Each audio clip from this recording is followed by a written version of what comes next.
The movie show, Andy. All right, thanks, Amanda. Have a good weekend. You too.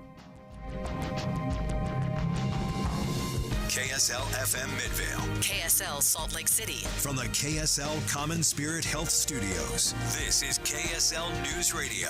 Utah's news, traffic, and weather station. 9 o'clock at KSL News Radio. I'm Amanda Dixon. KSL's top story, the Provo City Council has agreed to further review their controversial water rate increase proposal. Residents like Joseph Billing turned out to this week's meeting to question the tiered model. That it's a person on a half-acre lot can use the same amount of water as 6,000-acre lots, but the one person pays more, even though overall they're using the same amount of water. The city says they need the extra funds generated by a rate hike to update infrastructure and prepare for future growth. Our top national story this hour from ABC News, Luigi Mangione is set to be arraigned this afternoon on federal charges in the fatal shooting of United Healthcare CEO Brian Thompson.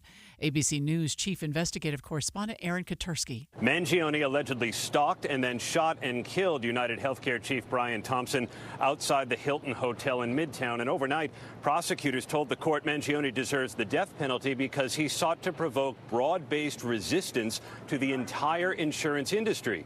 Police said they found words associated with insurance claims on some of the shell casings: deny, delay, depose. Katersky says online donations for Mangione's defense are now closing in on $1 million.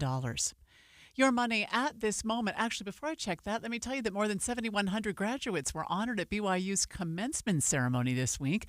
The commencement speech came from Elder Clark G. Gilbert, the commissioner of the church education system. He advised grads to hold up your light that it may shine unto the world.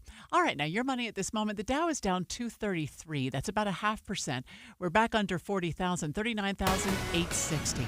Coming up, we've got clouds today, but warmer temperatures. KSL weather is next. KSL News Time, 9:02.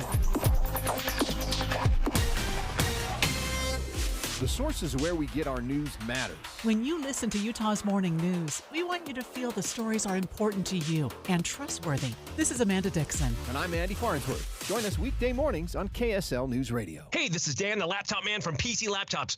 Imagine struggling with a slow, outdated computer that takes forever to load anything, that randomly freezes up and is filled with viruses and malware.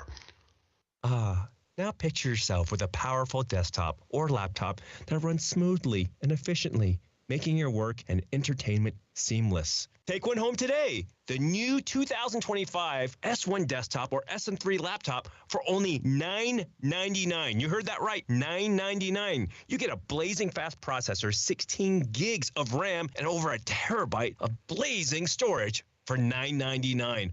What else do you get? Lifetime service warranty, and we have 12 months special financing on approved credit. Hurry in right now because supplies are limited, because at PC Laptops, we love you. Just check us out at PCLaptops.com. $999, PCLaptops.com. Howdy, folks. It's me again. And surprise, it's tomato frenzy time at J&J Garden Center in Layton. Right now, all large-sized tomato plants are only $2.99 each. That's half price and grown from seed right here at J&J. And while you're here, pick up a bag or two of J&J's private label all-purpose premium topsoil to help strengthen your vegetable garden for only $5.98 a cubic foot bag. So come to the Tomato Frenzy sale at J&J Garden Center in Layton, where they have the best products at the best price and the best employees, too. Take the Layton Parkway exit, Main Street to Gentile, then west 2 miles. You got to see it to believe it. You really do. Country grown to your home, J&J Garden Center. Utah's #1 roofing contractor is now booking for spring, and what an opportunity. If you've been thinking it's time for a new roof, call IWC Roofing right now. Start of the season. They'll give you $1,500 off the quote on your new roof. IWC roofs more homes than any other company in Utah, and they're the highest rated roofing contractor in the state. And wait, it gets better. Instead of turning your world into chaos for an entire week, IWC will finish your project in a single day. Along the way, they'll even send you updates and pictures from the roof so you know exactly what you're getting. And when they're done, they'll power wash your driveway just to say thank you. IWC gives you the best warranty in the business, backed by Owens Corning, and that extra $1,500 off. They offer flexible payment options, the best pricing, and $1,500 off. Call 801-232-5690. That's 801-232-5690, or just go to iwcroofingutah.com. Traffic and weather together, brought to you by Mountain America's My Style checking account with built-in benefits. And here is Heather Kelly. Well, our worst travel right now is up in Weber County, northbound I-15 between 56 South and Roy to just before you get to 31st Street exit in Ogden. You have got stop-and-go traffic, a lot of stopped right now. This is due to the right lane and shoulder blocked just after you pass the I-84 overpass. It's from a semi-truck that was broken down. They're trying to get it loaded up onto a tow vehicle. But you only have 2 left lanes available, and that's what's causing the slowdowns there. The good news is the rest of your commute across all the other counties are in pretty good shape, just a few areas where you have some typical congestion spots. For over 30 years, Replenish Landscape offers the finest compost for flower and vegetable gardens, and perfect for tilling into existing soil or top dressing for your lawn. For delivery or pickup, visit replenishcompost.com. Heather Kelly in the KSL Traffic Center. Cloudy skies with a high of 76 today. We'll stay in the 70s tomorrow before dropping into the lower 60s, upper 50s Sunday and Monday with a good chance of rain both days. Right now, it's cloudy and 56 degrees. I'm Amanda Dixon from the KSL Common Spirit Health Studios. Listen online at kslnewsradio.com. We're Utah's news, traffic, and weather station. Dave and Dujanovic, your morning companions for talk, analysis, and key perspectives on Utah's biggest stories on KSL News Radio. Welcome into the show. Thanks for joining us. Dave Noriega, and filling in for Debbie Dujanovic today is our friend Mara Carabello. Mara, thank you so much for filling in today, and we're going to just jump right into it. President Trump. Don't we always want to start that? Uh-oh. Yeah, let's do it. Friday morning, a lovely spring day. Why not start it with President Trump? President Trump. As soon as you say it, all right, okay, what's the latest? Is this a tariff conversation? No, let's talk about jobs. Okay.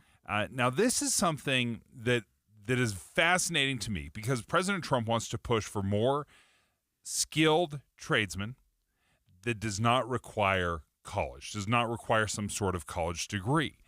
And the reason he wants to do this, and he just signed an executive order, he's trying to promote this, he wants 1 million internships per year for skilled workers, for assembly line workers, because the idea behind the tariffs is, or one of the reasons is we're going to return manufacturing to America. Mm-hmm. The big question is, do we have enough workers for these jobs? Right. So this has been a trend that many people have been talking about for a number of years. So I'm going to, on this bright morning where I'm feeling some good energy, I'm going to decouple it a little bit from the tariff conversation because I'm not so sure that they go together from a policy point of view. But I love that we are focusing right now on different kinds of learning, different kinds of jobs. And as Americans, how do we grow back our middle class? How do we get these really good, durable, well-paying jobs that have some great skills? And to President Trump's point, maybe not all of them are skills we need from going to college for 4 years. So this is a great conversation because I'm not sure what we think in our brain, what triggers, what's a good paying job if you don't have a 4-year degree. Yeah. And the example that I pulled was from the United Auto Workers. So they just negotiated a deal, building cars here in America. So what were they able to negotiate? Well, if you're an assembly line worker, you're going to make a starting wage $32 an hour. Okay. It can go up to, somewhere between $32 and $42 an hour. If you're making $42 an hour before any overtime, that's $87,000 a year. $87,000 a year. It's a good wage. That's a pretty good wage. Yeah. And traditionally, labor unions have filled this space a little bit as being a training facility, a training place.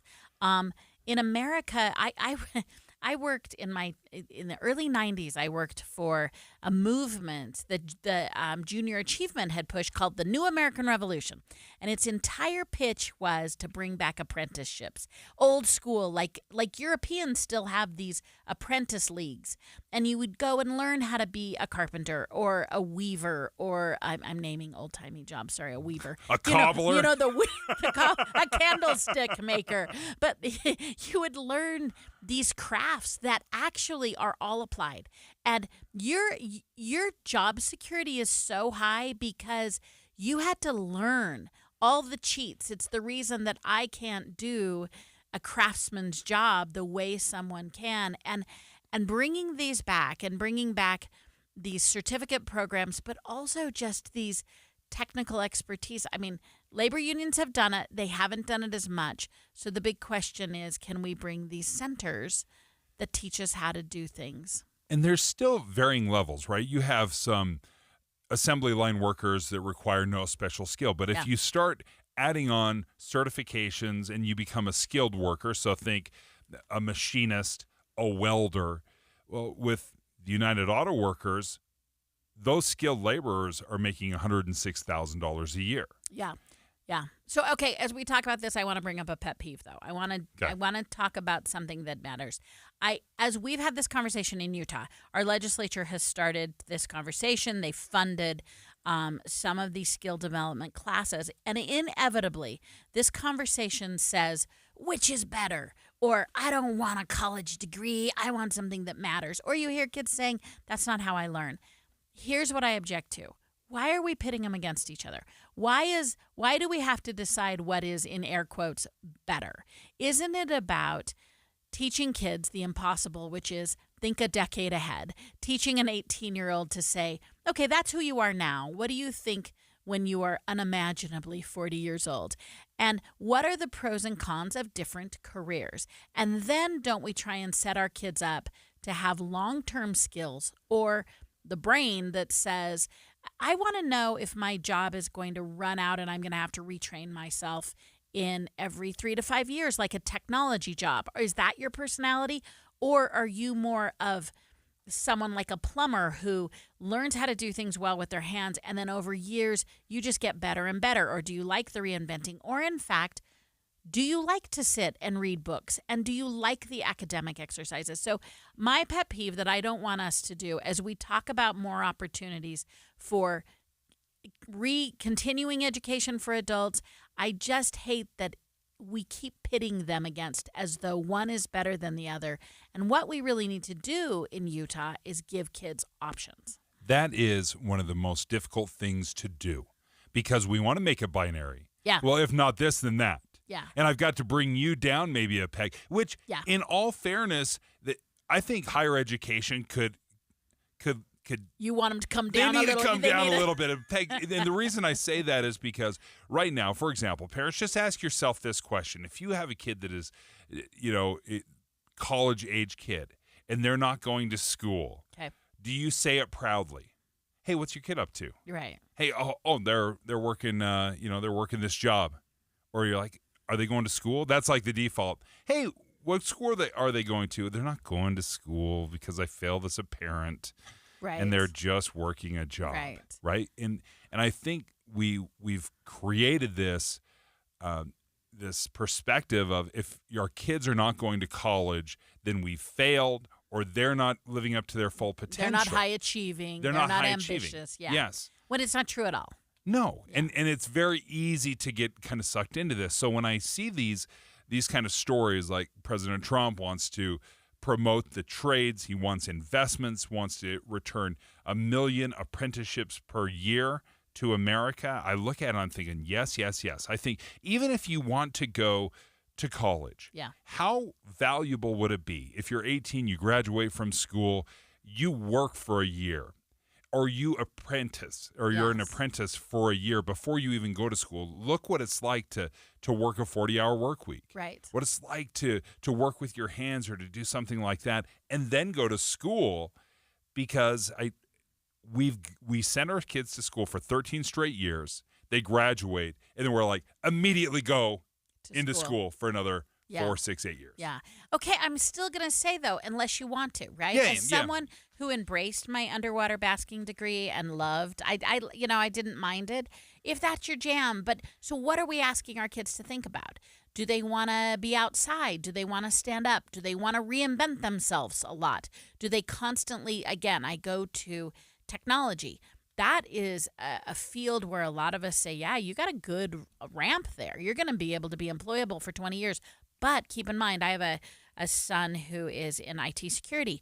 He's going to have to learn new things every other year, and that's just staying where he is, right? Or are you the kind of person that wants to know something and then hone it over the years? Do you want to be indoors? Do you want to be with people?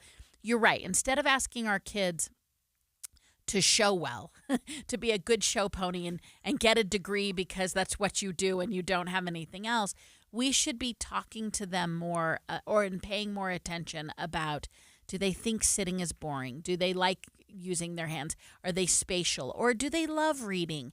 And do you want to work with people? Do you want to work alone? And those are the more important questions. And as you said, one of the best ways to discover who you are is doing stuff, not just reading about it. Yeah, theoretically, figuring out, like, how much fun would it be to ride a bike versus learning everything about the bike, right? That's not how we teach. And I think this is fascinating what we're doing here in Utah, and I think you touched on it, that state lawmakers have made an investment, and they're continuing to grow that investment into, I don't want to say just the trades, because it's more than just trade work, but they've invested about $65 million into what we call catalyst centers. And there's a catalyst center in Davis County. My son found out about it his senior year. Oh, interesting. And we didn't know anything about it. And he was very interested in video production, audio, podcasts, stuff like that. And Catalyst Center had this incredible program. They have cameras, microphones, editing equipment, instructors that are not classic, certified teachers. They are professionals. They're area experts. They are area experts. They've worked in the business, and they teach the kids. And he had such an incredible experience.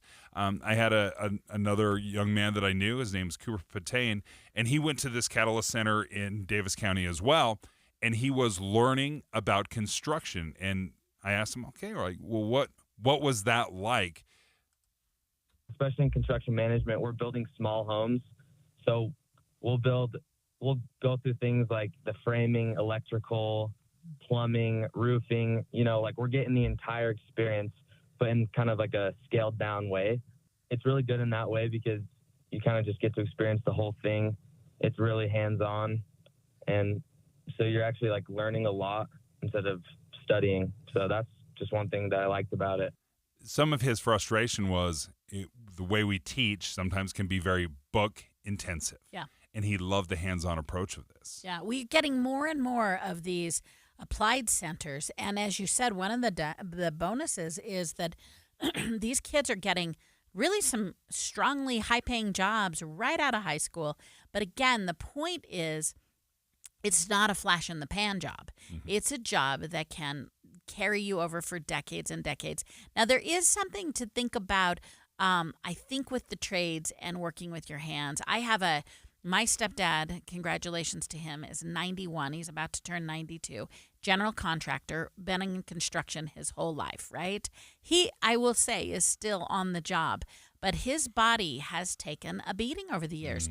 Those can go anywhere from nursing aides who are lifting people all the time. I know massage therapists who start to have some joint problems, but certainly construction and other physical jobs. Another thing to think about is, I know it's unimaginable, Dave, but what happens when you get in your 50s, right? And your body has been doing these really challenging activities. On the other hand, you might be healthy because you're using your body, but thinking through again, what's it like to hold a job for decades? My brother and I just went through this. We're finishing my basement. Okay. And he's very handy, and we're framing, and we're doing the electrical work, and then every single day, the next morning is like, how sore are you? Yeah, right. And he sent me a text. He's like, "Is it entirely possible that we are too old to be doing this?" And I'm 50 and he's almost 60. So, I think nevertheless, it's hard to look 40, 50 years down the road. We're looking, okay, well, what's the job look like in our immediate future? Joining us right now from the Davis Catalyst Center is Tyler Pohl. Thank you so much for joining us. I want to pick your brain a little bit about the recent investment, whether it's from the state and the $65 million to pour into the Catalyst Center, or President Trump saying we need to train more skilled workers, even assembly line workers, the trades. What are your thoughts on this, and what kind of a role the Catalyst Center can play?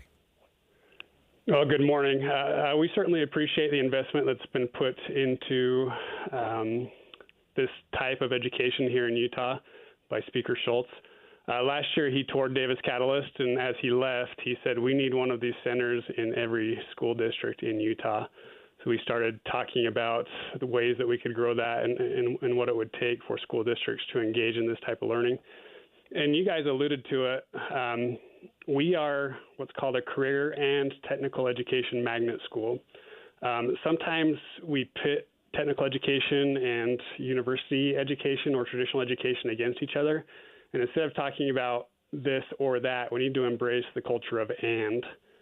It's okay that we're preparing kids for university. It's also okay that we're preparing kids for technical trade. Ultimately, we want to expose our students to a variety of things so they can choose what they're interested in. Too often in K-12 education, we have kids leaving high school not knowing what they want to do.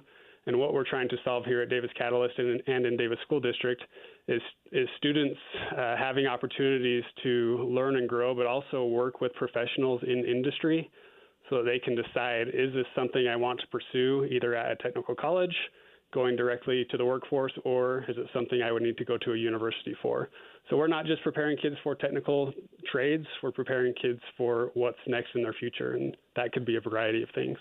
So is that about how you structure their day? I mean, give me really practical. Is it the kind of learning that a kid does? Is it subject matter? When you start thinking through, okay, I want to create an environment where a kid can explore several different means, what goes through your mind? Is it where they're sitting? Is it the subjects they're listening to? Well, really, it's our learning style. So when we were in school, we did problem-based learning or project-based learning. What we do here at Davis Catalyst is called profession-based learning. So instead of teachers coming up with assignments or projects for students to work on, we bring in industry partners, real businesses, and those businesses give our students projects to work on. So the students will engage with the industry partner, and they will submit their project back to the industry partner and get feedback from them. So rather than learning for a grade, you're learning for the experience of learning. And the goal would be that the business is able to use that project to benefit their business in the future. And the benefit for us and our students is they get to first partner with a real industry partner, but they also get to learn about how the real world works. Too often we think about high school as the finish line. It's, oh, you're almost done, you're almost done. But really it's the starting line. And if we can give kids exposure to what the real world of work looks like, they have a better idea of what they want to study next. Well, we appreciate you taking the time to join us. Tyler Pohl is the director for Davis Catalyst Center. Thank you so much. And one of the unique things about the Catalyst Center is it actually serves several schools. So my son went from Davis High School, but there were people from Layton High School and Northridge High School that would come. It's a little bit tricky in the sense that it's off campus. Right. So they had to travel. My kids had to have access to a car. So there's a little bit of a hurdle that way of, okay, well, that's great. It's in the middle of their day. They're going to this class. Is there a way to get there? Is there a bus schedule? So it is unique in that way, and I think they're still trying to figure out what's the best way to make this accessible to everyone. Yeah, and how to right-size this. I mean, what's nice is what we've seen is and as Tyler said, it's not necessarily that this is more expensive. It's changing our way of thinking. And in an odd way, it's old school, right? It's going back to looking at all the different things that the world needs. And here's what I love about this. So in an era of AI, we're headed more and more to starting to think about our world through a technological point of view, which is really great. We're also talking about the jobs that humans need to do and will do. And again, durability and a living wage is really how we're going to get this big goal of growing our middle class back again. And Utah has the perfect environment. We've got a really diverse economy. So if we can match up these educational opportunities right away. And I also love the match between government and public and private sector. So again, for listeners, I mean, one of the things is this is really catching on. And if you haven't talked to your school district about these centers, of which many districts have, this is a great time to open up options for kids. I was so happy because I've got a 9th grader, and I told him, I'm like, buddy, you're gonna take every single class you can. There's some cool classes, whether it's video editing, audio editing, podcasting, drones, culinary arts. There's a lot of different avenues that you can explore, and I think that adds to a rich education. And I love what you were saying from the get-go. This doesn't have to be an either or. Yeah. This can be an and, or perhaps the Catalyst Center and the trades or something that you could dip your toes into and still go to a 4-year degree and get your higher education. Up next, let's talk about Bears Ears, Grand Staircase at Escalante, the national monuments in Utah. We could see this coming from a million miles away because every president puts pulls out the yo-yo, and it goes up and down, expands it, contracts it, expands it, contracts it. Well, it looks like President Trump is looking at contracting Bears Ears and Grand Staircases and other national monuments. We'll talk to the Southern Utah Wilderness Alliance, who's going to join us next to discuss the next steps. Dave and Dujanovic. If you're driving to work or you're driving the kids to a soccer game, we're your in-car companions. People will come up to me and say, I talk to you every day. You don't realize it because I'm talking at the radio, but I talk to you every day. Listen for Dave and Dujanovic 9 to noon on KSL News Radio. One of the best things about Salt Lake City fat loss is it's effective. It works. So often when we try to lose weight or we're motivated, you have to strike when the iron's hot. And the best thing about Salt Lake City fat loss is you will see results quickly. At least that's what I saw. They told me you can lose up to 1 pound of fat per day on Salt Lake City fat loss. Many people will lose 20, 30 pounds in just a month or two. And I saw very similar results, 57 pounds in 60 days. And with Salt Lake City fat loss right now, you can get an extra $200 off the program. All you got to do is reach out to them. Go ahead and get ready for the summer. slcfatloss.com is the website. Go ahead and schedule that free consultation. slcfatloss.com. While the weather's mild, it's a perfect time to get your air conditioner ready for summer. What's up, everybody? I'm Mike Wilson with Any Hour Services, and the next time you're outside, take a look at your air conditioner. There's a few things you can do to avoid common breakdowns that happen at the beginning of the season. If you covered it for the winter, uncover it. If the bushes and shrubs are growing around it, make sure you trim them back about 18 to 24 inches. If the coils are dirty, rinse them off with your garden hose. Then go inside and make sure you have a clean filter. If you do all that and find yourself with an air conditioner that isn't working, consider calling Any Hour Services. We have an air conditioner troubleshooting special for any homeowners listening. For only $29, we'll send a certified HVAC technician to your home to troubleshoot why your air conditioner isn't working. Then they'll give you a summary of their findings and present you options to repair it.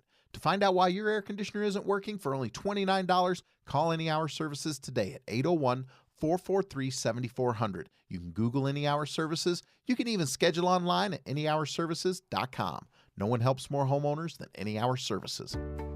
Tim Jr. here from RGS Exteriors. And let's face it, it's time to update the look of your home's exterior. When was that thing built? In the 50s, 70s, 90s, the 2000s? Well, it's looking like it. Faded siding, drafty windows, leaky gutters. It's time to take action now. RGS Exteriors has been taking Utah homes from drab to fab for over 5 generations. We only use the highest quality materials like James Hardy siding and gutter topper gutter covers. You will be blown away by how much different and better and awesome your house can look. Your neighbors will be jealous, your home value will go up, and most of all, you're going to love it. Everything we do comes with our industry-leading 10-year everything guarantee. so you can sleep like a baby, knowing if anything goes wrong, you're 100% covered. For a free estimate on your gutters, windows, siding, or anything on your outside of your home, call RGS Exteriors at 801-280-3110 or visit us at rgsutah.com. That's rgsutah.com.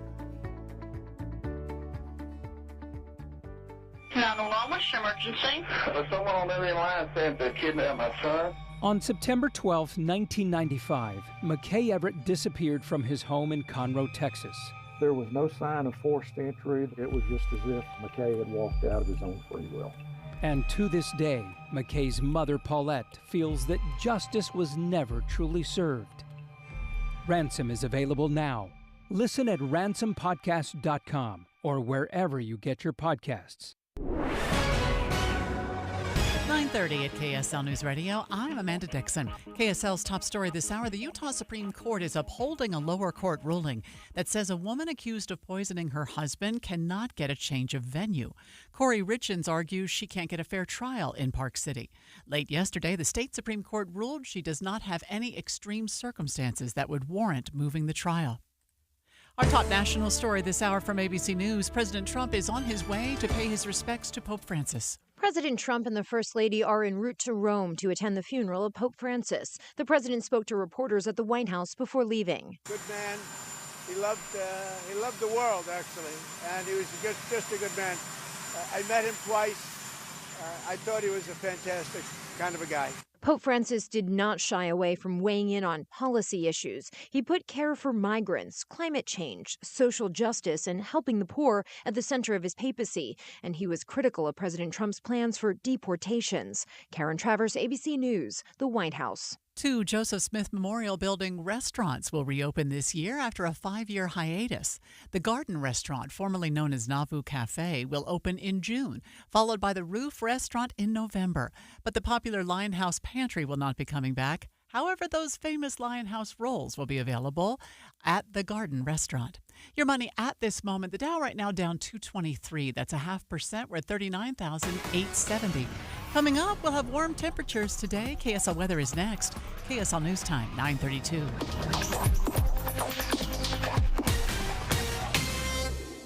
Mornings are for recharging. And they're for starting your day right. We volunteer to join you in the car. Get news and weather at 102.7 FM during the most important part of your day. Andy and Amanda, each morning between 5 and 9 on KSL News Radio.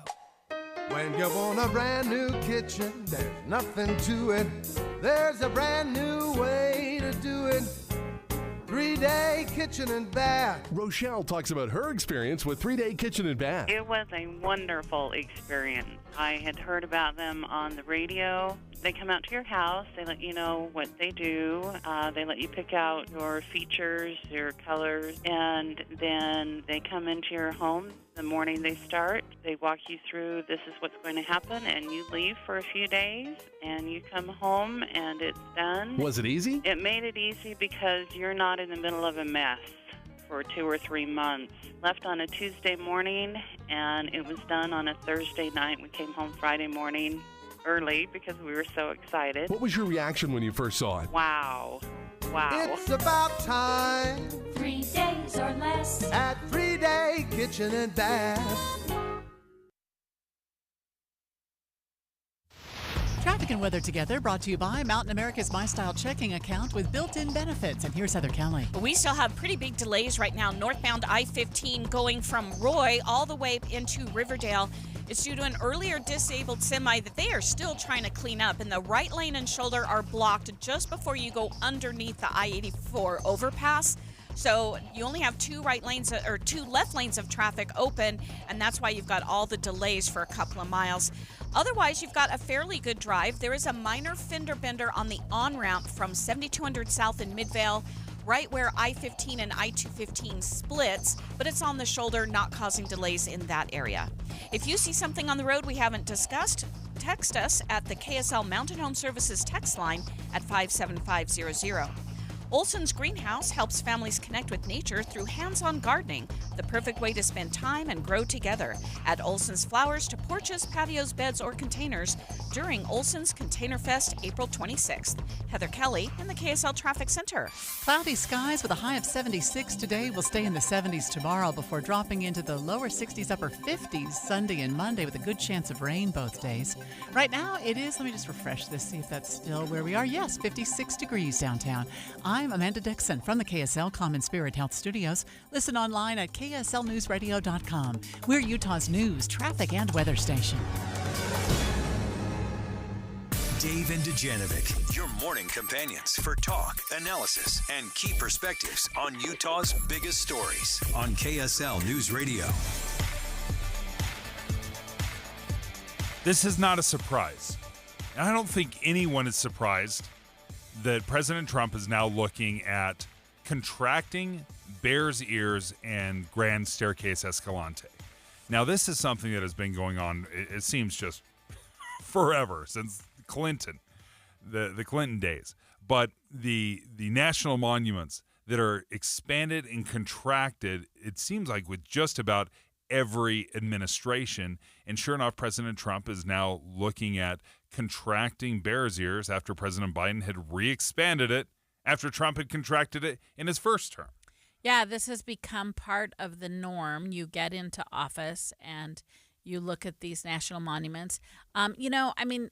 What's also become interesting is that we're using, well, this is true for everything. Everything now is a political throwdown, not necessarily based on highest and best use. It's all about the language we use, and we're all completely ready to throw down on our point of view. An example of that, and this doesn't apply to Bears Ears, but, in many ways, the Biden administration really increased oil refining and exporting and all of that.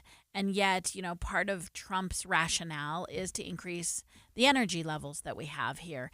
And we've gotten away from talking about the value of the land in a very Teddy Roosevelt way. Why are we looking at preservation? Why does the acreage matter? Why does it matter how much we're saving? How are the local farms and ranchers working with these areas? I mean, it is now political headline after political headline. And you see that again when the Trump administration is suggesting that they're rumored, as we said, to shrink the size of 6 national monuments. He would do it by executive order and unique to, and specifically to Bears Ears and the Grand Staircase Escalante, it would also open it up to more mining and drilling. For example, when Trump scaled back the Grand Staircase previously, it was by 2 million acres. Right. I mean, it was a massive reduction, but this is the problem with presidents coming in, issuing the executive order, using the Antiquities Act to expand or contract these things. And what it does for people that live in this area is the balls are constantly in the air. You have no idea when they're going to fall, what the future is going to look like. And I would imagine it's got to be so incredibly frustrating, whether I'm a rancher or a miner or just John Q. citizen. You don't know what's going to happen because it really depends on what's going to happen every 4 years and who ends up in office. Right. And we're also not following good information, and we have good information. For example, Bureau of Land Management under the Interior Department, Bureau of Land Management, for most Utahns who know this, manage a lot of federal property.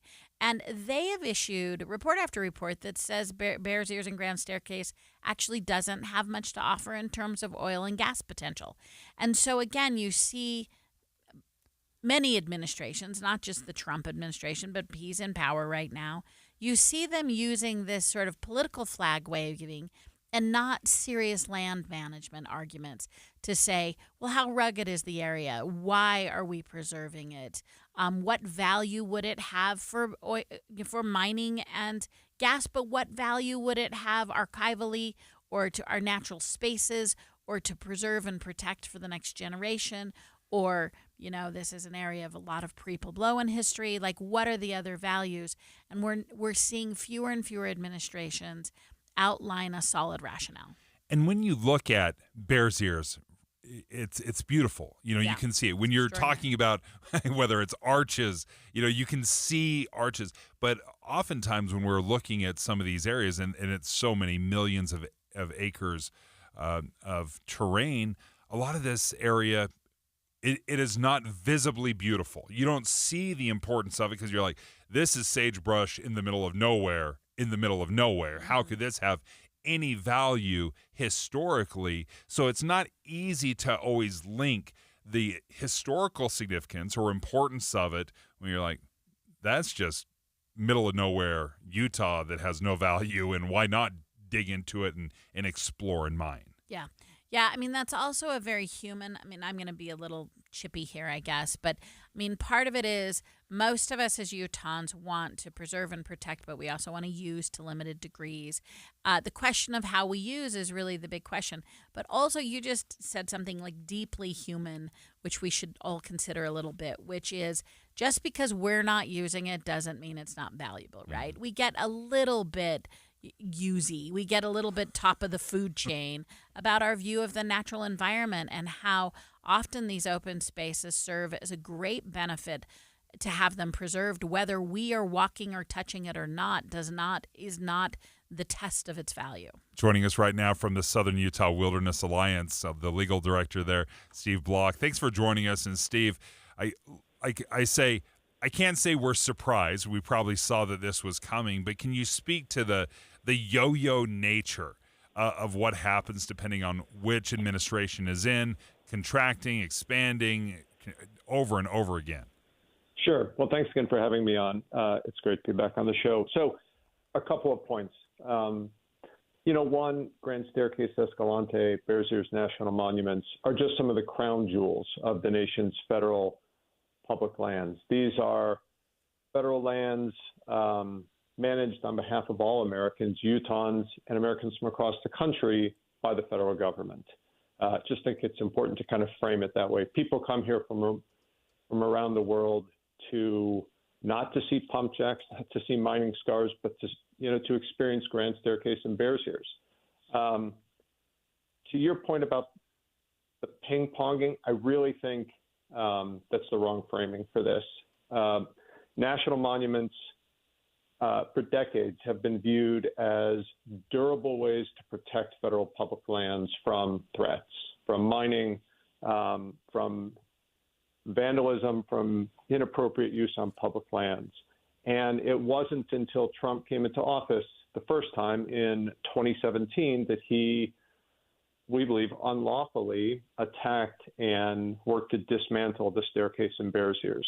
And you're right that when Biden came into office and before we had an answer in the courts on the legality of what Trump had done, Biden had restored the monuments. And now we're back with Trump 2.0, and he's talking about once again acting unlawfully.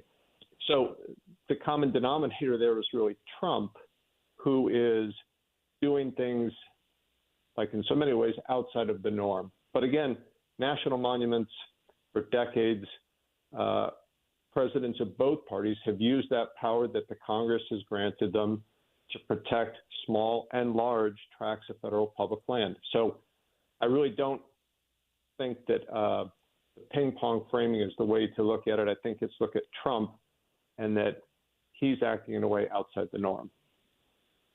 Well, we appreciate you taking time to join us, Steve. Steve Block is with the Southern Utah Wilderness Alliance. We'll continue to follow this story to see if it is just the exact same reduction that the Trump administration did the first go around. I think that's probably Trump 1.0, I think is how we're describing it. So, Steve, thank you so much for joining us. And you were talking a little bit about, Mara, the value, and is there really value as far as oil and gas? There's been discussion about potential uranium mining and then rare earth materials. I think when we look at mining, we're looking at it a little differently than we have historically. But again, where's the proof? Like, how much is there available, and is it accessible enough? Because we have wide tracts of land, and if you are going to expand, are there routes? Is there a way to extract it in an affordable way, or benefit in a way that benefits. Yeah, I mean, we know that these national monuments particularly don't have all of the rare. They don't have those mining possibilities that you've talked about. So that wouldn't apply to these. And it's certainly, Utah is interesting in our resistance sometimes to national monuments. And yet one of our largest benefits and one of our anchors for tourism is our natural environment. And our national parks and our state parks are a big part. The Mighty Five, Utah has centered their tourism pitches around essentially national monuments, right? So it is an interesting push-pull with us, because you ask a Utahn why they live here and they'll say, oh my gosh, because look at our vistas. We can go from skiing to golfing in one day. We love our natural environment. When you ask what one of the major economic drivers are, it's our national parks. And yet we're kind of complaining about having another national monument set up. When we come back, there's a new standard when it comes to reaching out to people. No cold calls. Did you realize that it is bad form to just call somebody up now? You're treating me like a telemarketer. You're my brother. I get to cold call you. Well, when?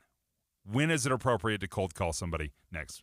It's springtime in the Rockies, and it's time to apply Revive Organic Soil Treatment. A Revive treatment with fertilization, aeration, and good watering is the key to building stronger roots for a healthy, lush green lawn. Revive fertilizes and moves water and nutrients deeper into the soil. Take advantage of spring storms with an application of Revive now. Protect yourself from summer and skyrocketing water costs. With Revive, if you water 2 times a week, it's like watering 4. Apply Revive Organic Soil Treatment today. It works. Did you hear?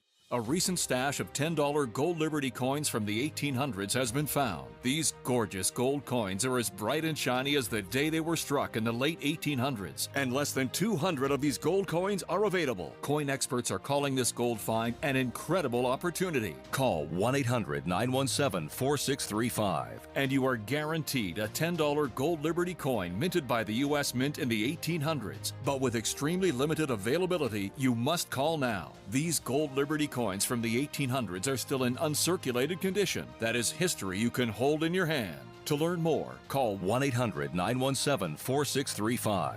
Call now and you'll receive a free American Coin Collector's Bonus Package, a $40 value, free with every order. Call 1-800-917-4635 now to secure your $10 gold Liberty coins dated from the 1800s before they sell out. That's 1-800-917-4635. Jeff Kaplan. When you're online, that's sometimes a source of fourth-hand information. Somebody does the reporting. Another website Googles, they find it, they rewrite it, and by the time you read it, you know the old game telephone. But KSL is the source of primary information. We have reporters on the street. They're out in the field finding out the details. And the difference between online and KSL News Radio, night and day. Jeff Kaplan's Afternoon News, 3 to 7 on KSL News Radio. Dave and Dujanovic. Dave and Dujanovic. As you're listening to Jeff Kaplan, I couldn't help but think about a recent minute of news that I'd heard from Jeff. And it was an aha moment for me when my son, my first son, he had the phone on the wall. He grew up when we got phone calls. It was the corded with a cord and everything. Cord and everything. I think we were so cheap we didn't even, we had like the rotary dial, Nice. you know, where you had to You were actually, still renting it from the phone company. from the phone company, you know, bright yellow. I'm sure it was like $3 a month. But he was the last one to have the phone on the wall. And when we talk about like how etiquette and communication has changed, I take for granted that, you know, it has made monumental changes, like huge changes of what phone etiquette is. I will tell you, I've had to have sit-down conversations with my kids about how to make a phone call and how to talk to people, because they're texters. Yeah. And they text, and if you make a phone call, it's like we've crossed some awful, terrible, you know, like, Dad, we don't do that.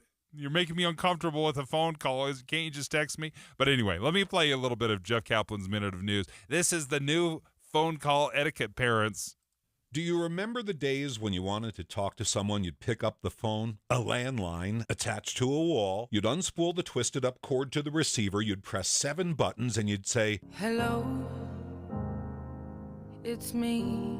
But now, there's nothing attached to the wall in most homes. There's no twisted cord, and you press 1 button to make a phone call. The result is nobody knows anybody else's phone number. The younger among us might be shocked to learn that back in the olden times, people remembered each other's phone numbers. I would know my boss's number by heart, my coworkers, my friends, my relatives. Oh, Jim, 848-8847. Let me give him a call. And this is the crazy part. Jim would answer the phone. Now, I have to let the older folks among us know there is a new phone etiquette. If you want to call someone, you're supposed to text them and ask if it's okay to call. Moms and dads, daughters and sons are exempt. But for most people, cold calling is now considered rude. Phone rings, you look at the screen, oh, it's Jim. Instead of answering, you might just roll your eyes. Or answer and say, hello? What? Gen Z doesn't want to talk on the phone at all, in part because many of them don't know how. There are actually consultants who teach young workers how to use the phone at work because these kids are filled with anxiety about using the phone and they're not sure what to say. Consultants get paid to teach this. They practice it out with you. They pretend to be your boss on the phone. And these jobs are paying 6-figure salaries, and all you're doing is talking to people who will get you more comfortable talking on the phone. So don't be surprised if phone conversation becomes a class you can take in high school, because otherwise they'll never answer. Jeff Kaplan's Minute of News, only on KSL News Radio. So, Dave, if you want to know the way you're starting your communications journey, think about if you were trying to hand signal to somebody that they had a phone call. Are you classic pinky and thumb held up to your ear, or are you sort of 100%. making a cupping motion and holding that up to your ear? That's how you're starting your journey. Is a phone a cupping motion, or is it the classic pinky thumb? That's how you know where you're starting your phone communications journey. That's question number one. That's question number one. Show me you're making a phone call. And so I'm a pinky thumb gal. So, we're starting old school. I'm not, but I think if I said to any of my kids, they're going to go classic, slightly held away from me, cell phone cupping is their signal. What does a phone call sound like? Oh my goodness! Bring, bring. Right? That's my. Well, it's right, never sounded. Let's go further back and say, kids, what's a dial tone? But let's move on to sort of that changing these smartphones that we've loved. And I am the first to embrace texting, particularly transactionally, right? It has replaced so many calls where you're wondering what time we're gathering. You're wondering, it's so convenient and efficient and casual and smart to just text back and forth. But I think all the time, my day job is as a professional communicator and how to be persuasive and how to make connections and how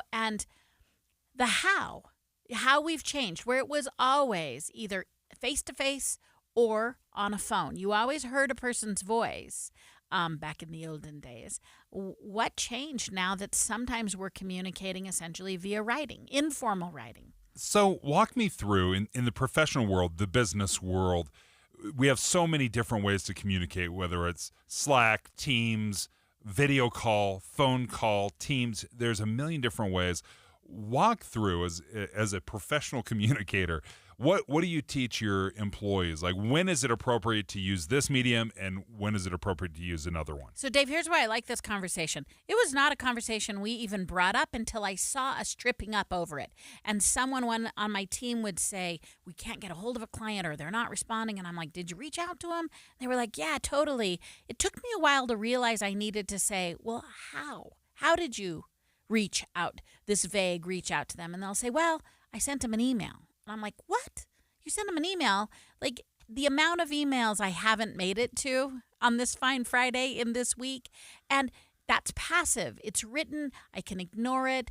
Texting is passive. So that's not good or bad. It's just really passive. And I realized, and what we said, that what you heard in Kaplan's piece is true. We have had to teach these bright, smart people, it's not an age thing, who still are not comfortable now with the conversations, the face-to-face, and the amount of miscommunication. So one of the holy grails for me is most of what we learn, most of how we communicate is relayed to us non-verbally. Dave, you and I are sitting in the studio. We're looking at each other. We're nodding, and we have to consider how the listener who can't see us. So how do you describe things? What's my tone? You figure out how mad I am. How many times have we all gotten a text and thought, what is the tone with this? How is this? Or I will be like, why are you so snarky with me? And the texter will be like, what are you talking about? I was just asking, but I read a tone in it, or I read shortness, or,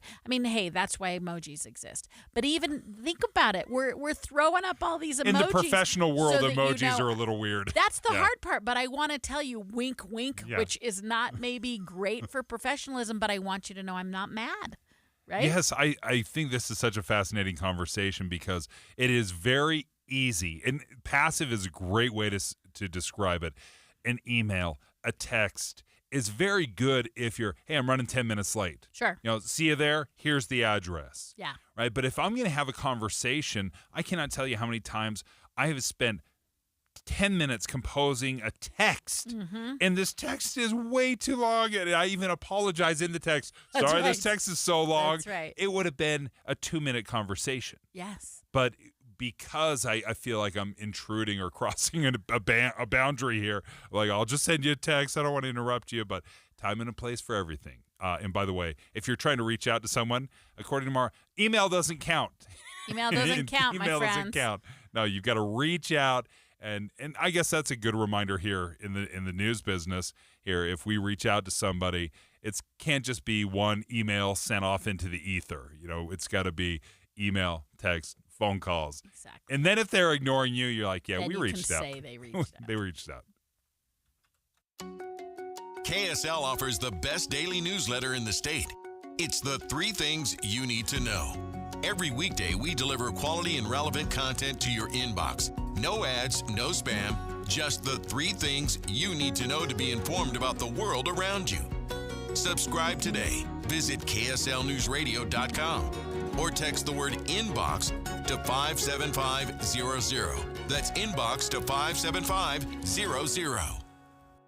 I remember a couple of years ago, my mom's spring broke in her garage. If you're like, what's the spring? Well, the spring's what makes your super heavy garage door not so super heavy, right? So it exploded and it came crashing down. It was very scary. I didn't know who to call. I didn't have anybody. So that's why I'm excited to tell you guys about Advanced Garage Doors. They have folks that 24/7, same-day service, certified technicians. If something happens to your garage door, big, they can come out and help you immediately. If you're wondering, like, it just doesn't sound right, or maybe it needs a little tune-up, they can handle that as well. We have a great KSL listener special. Number one, if you purchase a garage door through them, they're going to give you a free garage door opener. But if you just want to have your garage door checked out, they do a free garage door inspection. There's no obligation. They'll come out, they'll consult, they'll tell you, oh, hey, your spring's wearing out, or your rollers maybe could use a little love. They'll give you $100 off any parts needed for the repair. All you have to do is reach out to them. 801-989-DOOR, 801-989-DOOR, or you can check them out online at advanced-door.com. Attention! If you owe money to the IRS, this is an urgent message. The IRS is cracking down by sending out collection letters, garnishing paychecks, seizing bank accounts, and putting liens on homes and businesses. They call it enforced compliance, and you better watch out because penalties and interest on unpaid taxes compound daily, making it even harder to get out of debt. Don't let tax debt destroy your life. You need to call Optima Tax Relief, America's #1 tax resolution firm. They're experts in taxpayer assistance programs that can save you thousands if you qualify. A+ rated by the Better Business Bureau, Optima's resolved over $1 billion of tax debt for their clients. Let them fight on your behalf, helping to put your tax problems to rest. Call the tax professionals at Optima now for a free consultation. Call 800-783-8055. 800-783-8055. 800-783-8055. Optima Tax Relief. Some restrictions apply. For complete details, please visit OptimaTaxRelief.com. $5,000. That's the average amount of money people in the U.S. are now spending on gas in a year. $5,000. That's crazy. If you drive, you have to download Upside, the free app that gives you cash back every time you get gas. That's right. You can earn real cash back with Upside just by buying the gas you're already buying. You can literally start earning cash back today. I use Upside every time I fill up, and I've already made around $300. You're putting gas in your car anyway. Why not get real cash back? If you like free money, download Upside. I'm saving the cash I earn from using Upside to help pay for a vacation later this year. Download the free Upside app now to earn cash back every time you buy gas. Use promo code EARN to get an extra 25 cents per gallon on your first tank. You can cash out anytime right to your bank, PayPal, or a gift card for Amazon and other brands. Just download the free Upside app and use promo code EARN for a 25 cents per gallon bonus on your first tank. That's code EARN for a 25 cents per gallon bonus.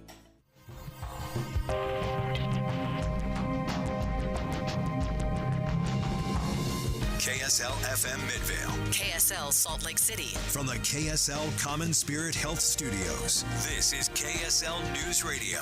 Utah's news, traffic, and weather station. 10 o'clock at KSL News Radio. I'm Amanda Dixon. KSL's top story. The owners of one of Utah's biggest homes are being accused in a money laundering case involving crude oil. Investigators say James and Kelly Jensen, along with Max and Zachary Jensen, brought the oil into the U.S. labeled as oil waste or byproducts to lower the cost. James and Kelly Jensen own the nearly 27,000 square foot mansion on Eagleview Drive in Sandy.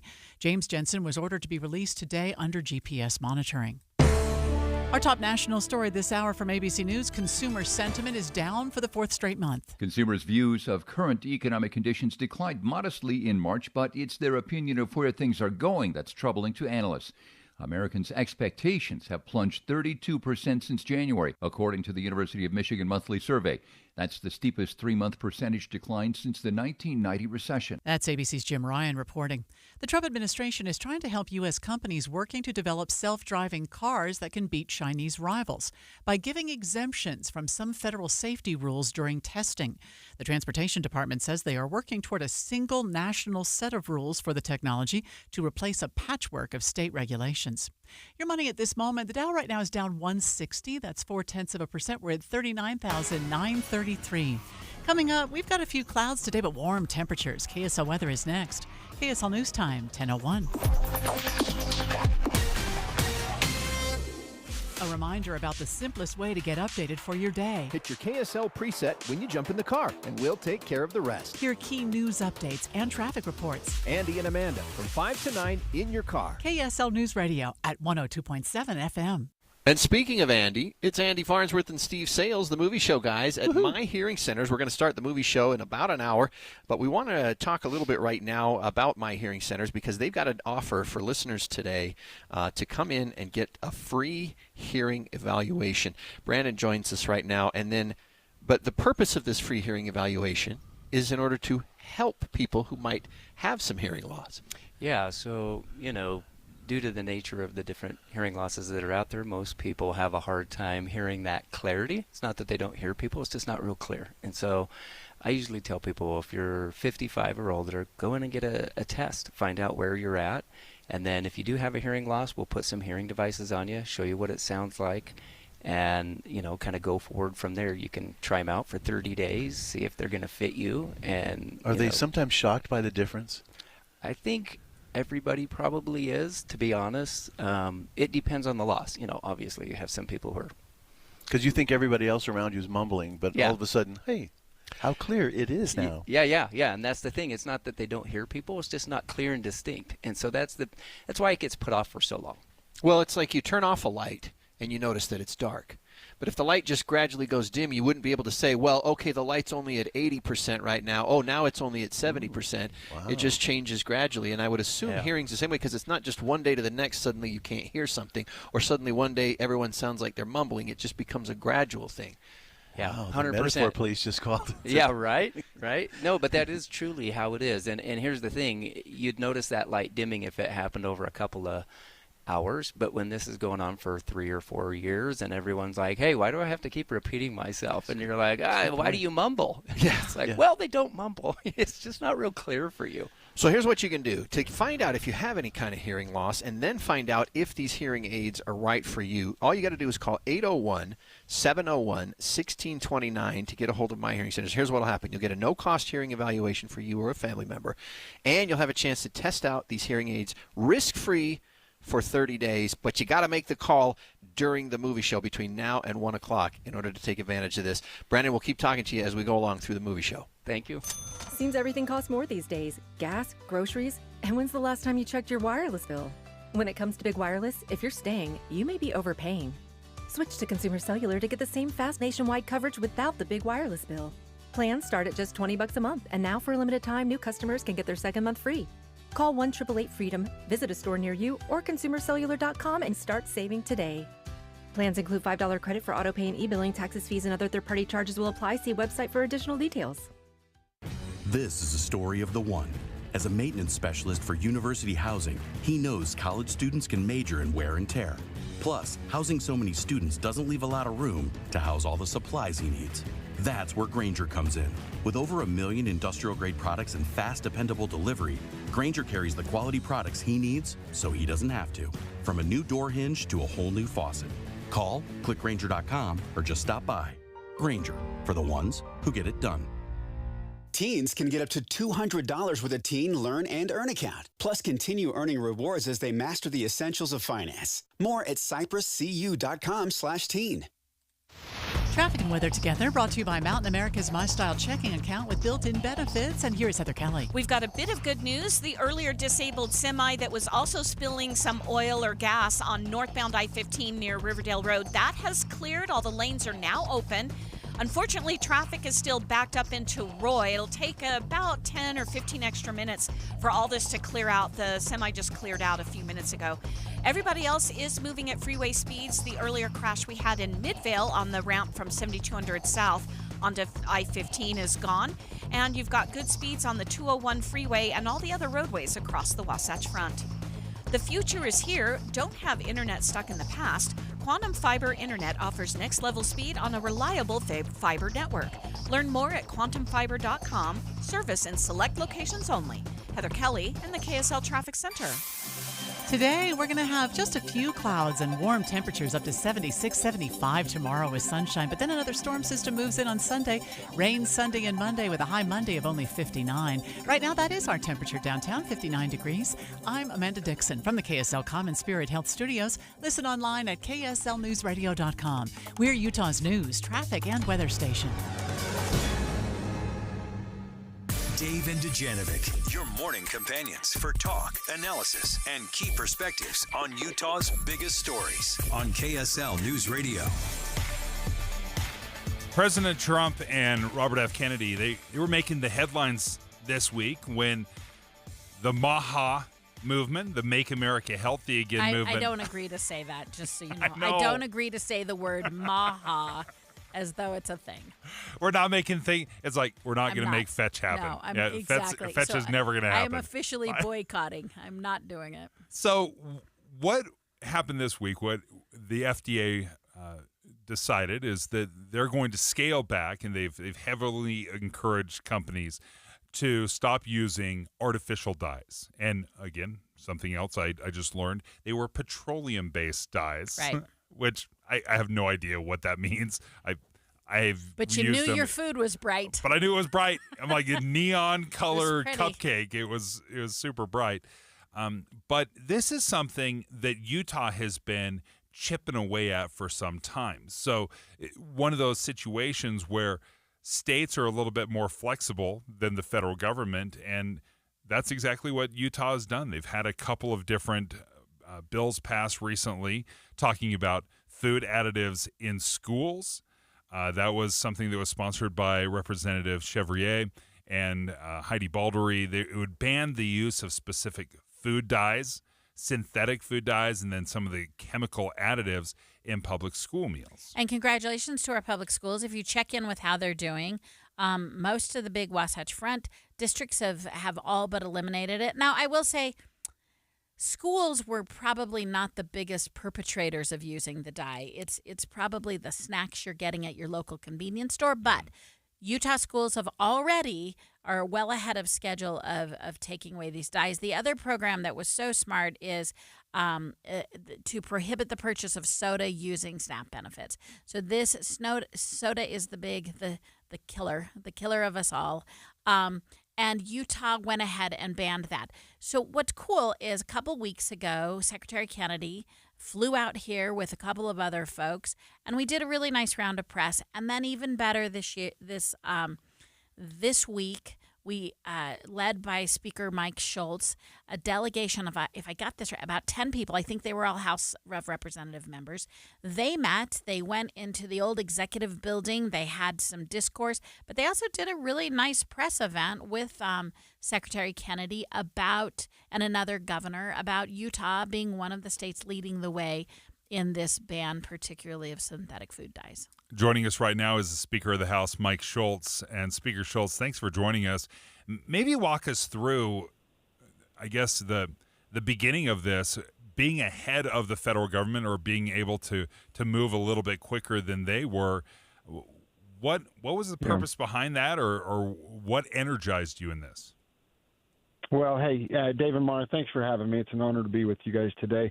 And I appreciate the coverage on this because this is a big deal, not just for the United States, but for Utah to actually be leading the nation on trying to get some of these petroleum-based food dyes out of our food. And to your point earlier, like these are made out of petroleum, out of oil, okay?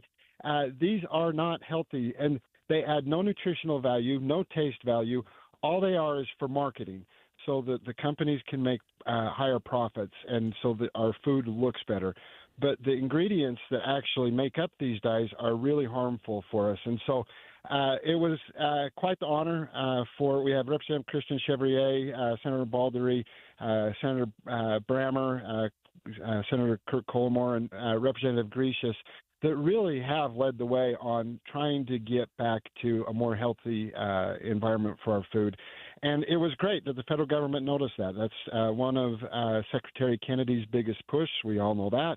And so doing it at the local level, at the state level, we can move much faster than the swamp inside D.C. And in fact, Secretary Kennedy talked to us about not being able to get anything done back there. But when Utah led and then other states followed, then that's what gave them the political will, if you will, to get the food companies to the table to actually negotiate and get these food dyes out, petroleum-based food dyes out of our food.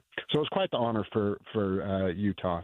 So, Speaker Schultz, I'm going to pause again for a second to say thanks for your leadership, and it's exciting that Utah's in front of this. But I want to pivot a little bit because I don't want to tie these two things together, but good things should be celebrated, and these are good things. But aren't we missing the forest a little through the trees? Because I'm like, okay, good deal. We don't have red dye number 5. It sounds like we never should have.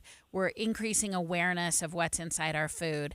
But I mean, highly synthetic and eating too many processed foods, not getting enough exercise, not having walkable communities, not having affordable. Aren't these the bigger? So okay, we eliminated a small thing. When is Utah going to be about the big thing? And before I sort of let you answer that, I want to also point out that the Trump administration has cut $12 million away from free. 12 million kids will not be getting free lunch under the Trump administration. $660 million have been taken away from local farms and ranchers that were providing fresh produce. And the national reimbursement rate for school lunch programs is only $4, which is just not enough. So what is Utah going to do to lead the way on every kid gets a healthy free lunch? What are we going to do about exercise programs? What are we going to do about local fresh produce? I love what we're doing, but I also want to, as you take a victory lap, I want to push you further and say that these solutions so far are chipping at the edges. And where I am critical of the administration, and I don't want us to go, is I feel like red dye number 5 is a shiny thing. So, Speaker, give me more meat on the bones with what we're going to do to keep our kids healthy. Well, first off, Mara, this is the rare circumstance where you and I are actually going to agree on something. Shocker, right? No, we wholeheartedly agree with you and on these things. And Representative Chevrier's bill didn't just address red dye or the petroleum-based dyes. It did address the ultra-processed foods. But the problem is to get these things done, because you have the food companies just lobbying against us because and against the federal government. These things are extremely hard. And so we are working up to these things. We are doing everything we can to get to go after the ultra-processed foods and to get back to more healthy. And a couple of the discussions that we actually had with very high-level cabinet members after that actually report directly to President Trump after the press conference was about cutting federal red tape to get more processing of our foods locally. And they were excited to hear about that idea. They are going to take that idea to President Trump, and I really think you'll see action on some of these things, because it is so unaffordable because of the federal red tape to have our food processed locally and have smaller food processors. And so we've got to cut the red tape at the federal level, and that is what we are working so hard on with the Trump administration, to bring it back to the states, because we can move quicker and faster, more affordably, more efficiently, and do some of these bigger things that actually that provide more healthy opportunities for the citizens of the state and the nation. But a big part of it is education and just people understanding, and that's what I appreciate, and that is what's happening now. And these food companies are starting to recognize that there is a movement away from the processed foods and a move from these things, and that's why you're seeing some of these small wins, and I think you'll see some bigger wins down the road. So, Speaker, since we're leading the way, and since you and I are getting along so well, you're 61. The Republican caucus has 61 of the 75 votes in the House of Representatives. So should it be easy for me to expect that we are going to see free lunch for every Utah next year passed by the Utah House, and that it would be affordable and have locally grown foods? Because that doesn't require the federal government to do any of those three things, and that would go miles and miles to improving the health of Utahns. The other thing I'd love you to talk about while you're here is the biggest barrier to childhood health is access to affordable health care. So are you guys willing to tackle maybe some universal health care decisions for our kids? Because those things would really move the ball. Well, okay, let me start with the school lunch. So Utah is, and we did expand the school lunch program for those that need help, because there is a gap between where the federal government covers and where the citizens have to pay. There is a gap there. We did close that gap. There is probably some additional room to close that gap even further, but I think it would be a poor priority to spend tax dollars on paying for school lunch for everybody, because the vast majority of citizens, over 50%, can afford school lunch for their kids.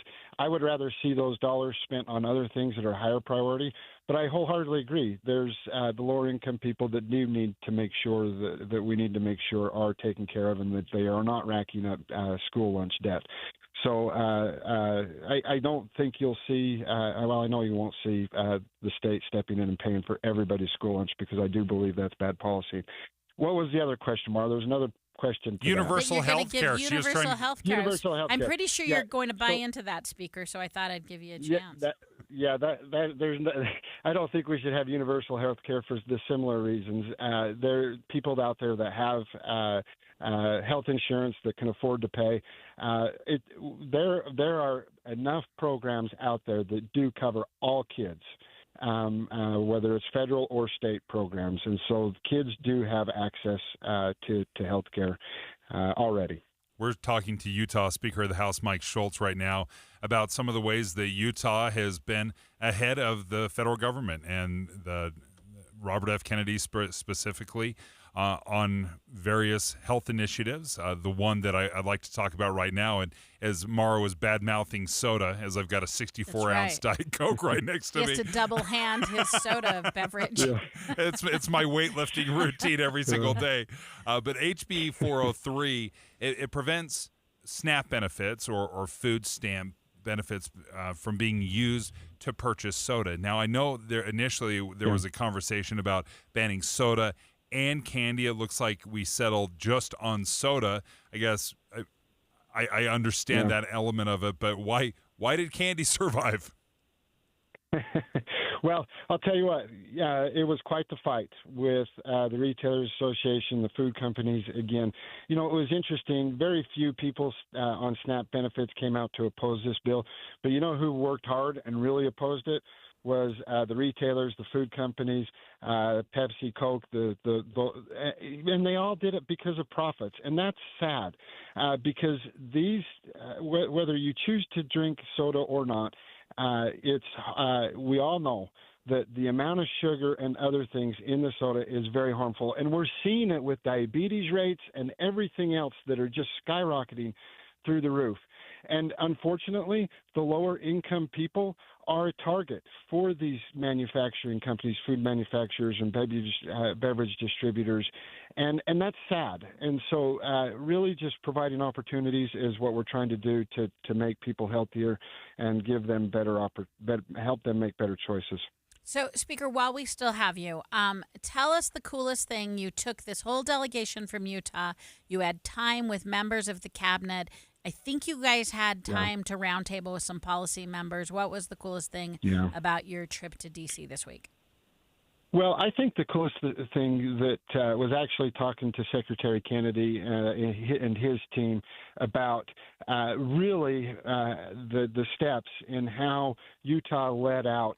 And then it gave this courage to other states because when Secretary Kennedy went to Washington, D.C., he couldn't get anything done because of the swamp and how embedded these food companies are into the organizations and into the Washington, D.C. bureaucracy. And so to have states come along like Utah to lead the way, to be the first, and then have other states follow, and then that putting the leverage on the food companies to say, okay, now we probably need to sit down and negotiate and find a better way forward with Secretary Kennedy. Hearing those side scenes and how that played out was probably one of the neatest. But outside of that, having the opportunity to sit down and discuss with the people that actually report directly to President Trump and directly to the secretaries of states and the people making the administration or making decisions in the administration about the problems that we're seeing and that we're having with the federal government inside of Utah, and about the sweeping changes that the Biden administration made in trying to do this one-size-fits-all, make California or Utah be like California, Washington, and Oregon, and how we're different and how we need the flexibility as states. And to hear the dedication from the Trump administration to get back to letting states make the decision, putting the decision-making back more locally controlled where the citizens of the states have more say in the outcomes. That was probably the biggest highlight. Speaker Schultz, thanks for joining us. We appreciate your time. That's Utah Speaker of the House, Mike Schultz. And Mara, as we're looking at this, one of the things that stands out to me, I was listening to a report from the Washington Post, and there are a lot of states. Utah was not unique. I think it was 26 of 50 states had passed some sort of ban on whether it's artificial dyes or SNAP benefits. It was to address nutrition in America. And as Speaker Schultz was describing this, it really was the pressure of the states that gave the federal government, so to speak, the will or enough oomph to start pushing for this kind of stuff. Right. Because I don't think many people are really arguing whether or not soda is healthy or not, or if we should be eating candy. And we understand this intuitively, but the states have had to kind of push this over the goal line. But this is interesting because you take it too far. The states that have actually gone further are the blue states, the liberal states. And then there was a pushback from conservatives saying, hey, listen, what I put in my body is, what soda I drink is my... So we have to be careful about the lines here. The other thing I'm going to continue to go back to is a round of applause for dyes. But They're not addressing the really deep problems of walkability and health in America. And they're somewhat, to be honest, superficial. And so I'm going to continue to challenge the Utah State Legislature, who has the will, to go a little deeper, not just take political agendas and talk about, I was disappointed at the end that Speaker Schultz brought up the Biden thing, because frankly, that's just part of politics, and they're doing some really good health policy. So let's make sure that it's not just rhetoric. Let's make sure that we're doing what actually improves the health of Utahns. Part of what is difficult about this conversation is a lot of these, or all these decisions fall down to you and me. What decisions are we making? Because air quality, right? I'm still driving by myself in my SUV, and there's nothing the government can do. I'm still drinking Diet Cola. So how do we?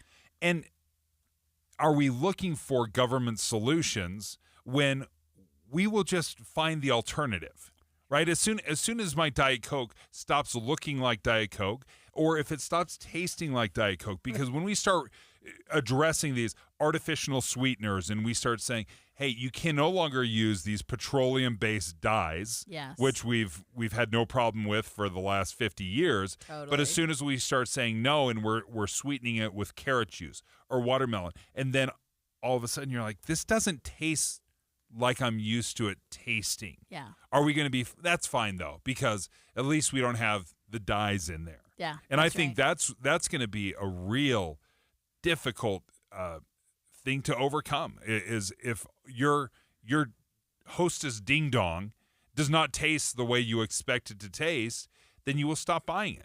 Yeah, just to get too meta about it, in a modern time, how do we take personal responsibility? How do we think about the consequences of our own actions? And what role does government play? Exactly. And the Utah government, or the Utah state, has passed several health initiatives that they're excited about, and we're able to meet with Speaker Kennedy, or Secretary Kennedy. So thank you, Speaker Schultz, for joining us. We appreciate it. When we come back, we got a little insight of which Utah cities are generating the most revenue, percentage-wise, I'll say that, percentage-wise, from traffic tickets. How do we feel about traffic tickets funding your government? Next. It's Jeff Jr. from Trajan Wealth, and I've got something important to talk to you about, your 401k. If you have changed jobs, there are two very important considerations. You don't want to leave your 401k behind, and you don't want to roll it over into your new company plan without consulting Trajan Wealth first. 401ks will often have limited investments or age-based options. Since companies have to make choices to suit all employees, they may not be suited to you, which could cost you fees and money. When you roll over your 401k into an IRA, you not only keep your money growing tax deferred, but you also gain access to a world of investment options specifically designed for you. Trajan Wealth and our fiduciary advisors have helped thousands, and we can do the same for you. Call Trajan today at 801-899-7600. 801-899-7600. Advisory services offered through Trajan Wealth LLC, an SEC-registered investment advisor. This is a story of the one. As a maintenance specialist for university housing, he knows college students can major in wear and tear. Plus, housing so many students doesn't leave a lot of room to house all the supplies he needs. That's where Grainger comes in. With over 1 million industrial-grade products and fast, dependable delivery, Grainger carries the quality products he needs so he doesn't have to. From a new door hinge to a whole new faucet. Call, click Grainger.com, or just stop by. Grainger, for the ones who get it done. Still getting around to that fix on your car? You got this. On eBay, you'll find millions of parts guaranteed to fit. Doesn't matter if it's a major engine repair or your first time swapping your windshield wipers. eBay has that part you need, ready to click perfectly into place for changes big and small. Loud or quiet, find all the parts you need at prices you'll love. Guaranteed to fit every time. But you already know that. eBay. Things, people, love. Eligible items only. Exclusions apply. It's the Movie Show, guys. Andy Farnsworth and Steve Sales. We're broadcasting live from My Hearing Centers today. We're at the one in Sandy at 90th South, 7th East. We're joined by Brandon. Now, Brandon, tell us about this brand new state. You guys always have state-of-the-art hearing aids, but we've got a new one to tell you about called the BCT IX. Yeah, so the BCT IX is by a manufacturer by the name of Signia. formerly known as Siemens, so most people have heard them before. Didn't know that. Yeah, really good hearing device. Most people don't include Steve, obviously. Yeah, they don't include him usually. Just kidding, Steve. But it's a great hearing aid. The BC has to do with the Bluetooth Classic, so it's a new platform that allows the hearing devices to hook up to Apple and Android. A lot of hearing aids can do both, but the question is how well do they do it? So this hearing aid does phenomenal with both, and it sounds very natural and realistic. I mean, it seems like one of the most logical pairings since like bacon and burgers, but putting Bluetooth into a hearing aid, something that you already have the two devices, but now you've got the hearing aid that's basically almost invisible. Yep. And you've got Bluetooth connectivity to all the stuff you're going to have to hold up to your ear anyway. Now you don't even have to do that. Right. So, a lot of people are like, well, when I'm skiing or when I'm out mountain biking or hiking or doing this or that, what do? Oh, you just wear them instead of your headphones that you would typically be wearing, and it does both. And so the great thing is that these have a really good noise attenuation in them, and they recognize your own voice, and so it's a very natural fit. These aren't going to sound like headphones where you block out all the noise, right? These are it's designed. You got to hear everything. That's right. Yeah. So you hear everything, but you can have the music kind of in the background, or you take your phone calls through it, or book on tape, or whatever you're going to do. It's to help you connect with everything going on in your life and not limit you from it. So here's what you can do. If you want to try out this brand new, and even if you already have hearing aids, this is one of the great things about My Hearing Center. They say, come in, we'll check your hearing, we'll see where you are in the process, and then you guys will do an evaluation, all this for free, and then they'll get a chance to risk-free for 30 days try out this new Signia BCTIX hearing device. To set up that appointment, again, free the appointment, 801-701-1629. 10:30 at KSL News Radio. I'm Amanda Dixon. Our top story this hour is breaking news. Former U.S. Representative George Santos has been sentenced to more than 7 years in prison. Today's sentencing comes almost a year after he pleaded guilty to federal wire fraud and aggravated identity theft. In addition to prison time, Santos has agreed to pay roughly $580,000 in penalties. Gas prices in Utah dropped slightly compared to last week, according to a report from the AAA. The average price for a gallon of gas is at $3.31, a 3-cent drop from the week before, but still higher than the national average. Spokesperson for the AAA says to expect prices to increase slightly as more people travel in the nice weather. Our top national story this hour from ABC News, more questions are being raised in the Defense Secretary's use of a commercial messaging app inside the Pentagon. ABC News Chief Global Affairs anchor Martha Raddatz reports Secretary Pete Hegseth's personal Signal phone number is easily available online. Any personal phone is vulnerable, especially if you are the Defense Secretary. Foreign adversaries would like those numbers, and those numbers are pretty easy to find. And Hegseth had highly sensitive information on his phone in those Signal chats about the attack plans in Yemen. Multiple people involved in the Yemen group chat have now been sued to get access to their Signal conversations going back for the past 3 months. Your money at this moment, the Dow is down 81 points. We're at 40,012. Coming up, looks like warm weather today and tomorrow before a storm moves in. KSL weather is next. KSL News Time, 10:32. The sources where we get our news matters. When you listen to Utah's Morning News, we want you to feel the stories are important to you and trustworthy. This is Amanda Dixon. And I'm Andy Farnsworth. Join us weekday mornings on KSL News Radio. I'm Andrew Saul, Commissioner of Social Security. I'm here to warn you about telephone scammers pretending to be government employees. Some of these scammers may say threatening things like you will be arrested if you don't make payments or provide personal information. Do not fall for these tricks. These calls are not from us. Real Social Security employees will never threaten you for information or money. If you receive a call like this, hang up. Never give the caller your personal information, like your Social Security number or bank account, or send money in any form, cash, gift cards, wire transfers, or prepaid debit cards. Report the call to our law enforcement arm, the Office of the Inspector General at oig.ssa.gov. Share this information with your friends and family.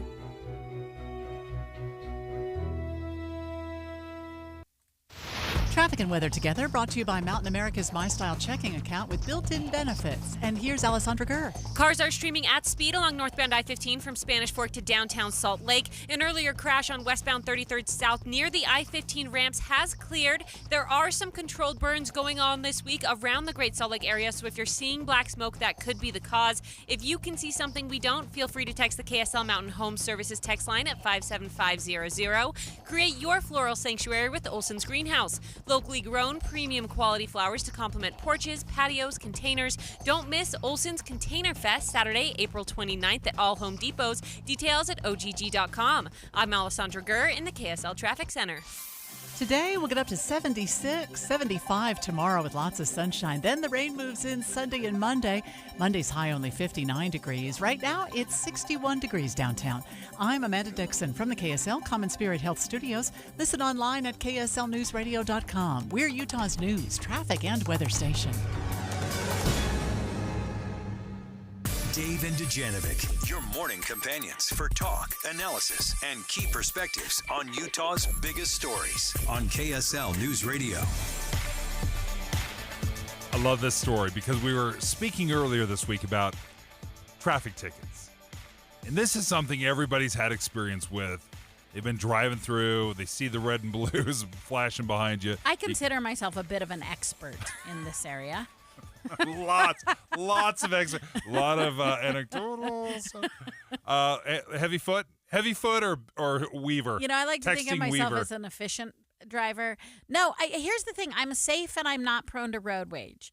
But let's just review a couple things. The far lane, folks, it's not a travel lane. It's a passing lane. The far left, remember, passing only. I am a heavy foot. I've been a heavy foot since I was 16, which is when I got my first ticket. And you've paid the price. My tolls for using the public thoroughfares in the form of being pulled over have been paid, yes. I think I have personally funded, a fair amount of programs in the local governments in Utah. But anyway, we saw this. The state auditor broke this down and provided how much money is being generated through traffic fines specifically. And there are some rules in place and laws in place for the state of Utah. Like, you cannot fund 100% of your government through traffic Which tickets. I thought was great. I mean, this was a piece of legislation that actually, Dave, it's not that old. It's only a few years old. And no city can get above 25% of their total revenue from tickets. Thought that, and to be clear, if you're over that you just have to kick the rest back to the state. UDOT, I think, is where it goes for the Utah Department of Transportation. Doesn't mean you have to stop writing tickets. No. You just personally split can't your benefit money. from it. Yes. Well, we have this list, and Manaway was the one I thought that's going to win for sure, because Manaway is notorious for handing out tickets, in part. And it's not like they're illegally handing them out. You're speeding, folks. I've sped. It's through Logan Canyon, and it's you got a just nice built hill. that way. It's this hill that is just picking up speed, and they're like, oh, gotcha. You're looking at the beauty around you, and you find yourself this is. maybe 15 over. And then you get a ticket. So they get about $200,000, a little over $200,000 a year in speeding tickets from Manaway. Some other cities, Sunset, Wellsville, Vernal, these are some of the top 10 cities, largely smaller cities, where they hand out, and they fund a fair amount of the government, but still only about, if you're looking at their general fund, right, what Sunset City spends, they spend about $3.5 million a year. Only 15% of that $3.5 million is generated through speeding tickets. Yeah. Now, I will say most of these are smaller cities off the Wasatch Front. The exception to that is Holiday. Holiday is in the top 10, but to your point, it's only about only about 3% of their total budget that's in these speeding tickets. So they're capped at 25, but nobody is over 15 right now. So it's not like they are funding the entire government through your traffic tickets. But Mara, let's talk about traffic tickets. Now that we've set up this story, you've got some feelings about this. Here is my bone to pick. So we're in an era in which we are asking ourselves the efficiency question of government. Like, where is our money going? So here's my bone to pick. There is study after study. I am a personal study of it in my own self, that there is virtually no relationship between receiving a ticket and changing your behavior. So the whole rationale for the speeding ticket, unless you're going to overtly just say, oh, it's so I can fund 25% of my government, which no one has said to me. Right. Everyone says to me, it's a safety issue. And speed kills. Speed does kill. Yes. We got that part. But there's no relationship between you giving me a speeding ticket, a traffic ticket. I'm going to say traffic tickets. I'm still rolling through a four-way, too. So traffic tickets do not modify our behavior. So if they don't modify our behavior, it's not, and I think the other excuse is, well, those assets are already deployed. I've already hired those officers. I've already done this, so there's no cost. That's not true at all. We're choosing to deploy this taxpayer dollar to do traffic stops, which have such a low efficacy rate. They change no behavior. This is completely wasted money. We do know things that change behavior. Education changes behavior, consequences. Now, if you every single day followed me from my house to work, if you want to put that kind of one-on-one, but one of the best studies I saw was done about 10 years ago. It was in Maine, but it was 3,000 people. And the conclusion was, yeah, actually, tickets did change behavior. The folks who consistently got tickets got more tickets, right? It's sort of a backwards there. If there is no relationship between a government program solving the problem that the program was supposed to solve, why do we continue to do it? Because makes us feel. We think the punishment is the deterrent. Right. And police have been shouting this from the rooftops for as long as I can remember. They say the punishment is not the deterrent. Getting caught is the deterrent. Mm-hmm. If you think you can get away with it, you're going to try to get away with it. And if history has shown that you've gotten away with it in the past, which is, to your point, speeding, the reason it doesn't modify behavior is because I'm getting caught once out of every 1,000 times that I speed. That's not the deterrent. But if you got caught every single time you robbed from the convenience store, every time you stole that Snickers bar that you got caught, that would modify the behavior. And I think so often we focus on a harsh punishment instead of the crackdown and catching people. Now you say, is that realistic? Can we have police following everyone around? No, but there are technological ways that we could do this. Technology would allow us cameras in intersections. Whether it's cameras in intersections, whether it's your smartphone, this would allow us to crack down every time someone speeds. But, Dave, does it make us safer? And here's my problem. It does not make us safer, which is the goal. The goal is How does it not make us safer? Because it does If not. we modify our behavior, we slow down. Change We know behavior. Even the technology doesn't modify our behavior. We know there are better methods than punishment. So why do we continue? Well, because it is so interestingly entrenched in us that we're like, well, but you should be punished for not adhering to the laws. I hear that part. Hey, the rest of us have to do it. You should be punished for not. That is different than being effective. That is just a eye for an eye. If I have to do it, you should have to do it. But the goal should be public safety. And there is harm done to this because the more attention we pay to a behavior punishment that doesn't change the needle, we could put that same amount of money into behaviors that do change the needle. Training people better before, training people to do better in conditions, driving a little more safety. I am telling you, we tell all of our kids, we teach all of our kids how to downshift. Schools don't teach anybody how to downshift. Learning how to be a better driver, understanding the rules of the road, teaching impulse control, road rage, better planning, those things. And the number one thing also, Dave, is peer pressure. So if we want to look at effective ways, we'll publish the names of the people who are not following the rules. That would modify our behavior better. The public shaming? But it is so ingrained in us that law enforcement should write tickets. And here's the harm. When they're doing that, we're taking away their time and energy from making our communities a safer place. I'm telling you, traffic tickets have virtually no impact on the safety of our communities. And this is several studies that you found. The one that I'm looking at right now, the National Motorists Association, ties that together. It's the study that says tickets don't stop speeding for the reason you're saying is so often we speed, we get used to it, we don't get caught very often, and a little bit it's the price of doing business, right? When we do get a ticket, we're like, I mean, it's about time they caught me. I've gotten away with it enough times that we'll see. Maybe I'll go through a bad stretch, but we do know that there is a direct correlation to speeding and crashes and mortality. But I don't know I don't know if that's a better solution is trying to shame people in, because there's no way we're going to allow that to happen, right? But we can also do things like we can change the way we do our intersections. We can teach people about roundabouts. We know people slow down when they have some amount of environmental obstructions or speed bumps. I mean, but like there's so many more environmental ways. You can design it. We've got to ask ourselves why we're attached to things, and the answer often is because they've always been there. But we've got to start asking, well, what would make a difference to make our communities more safe? And I'm telling you, it's not speeding tickets. It's not speeding tickets.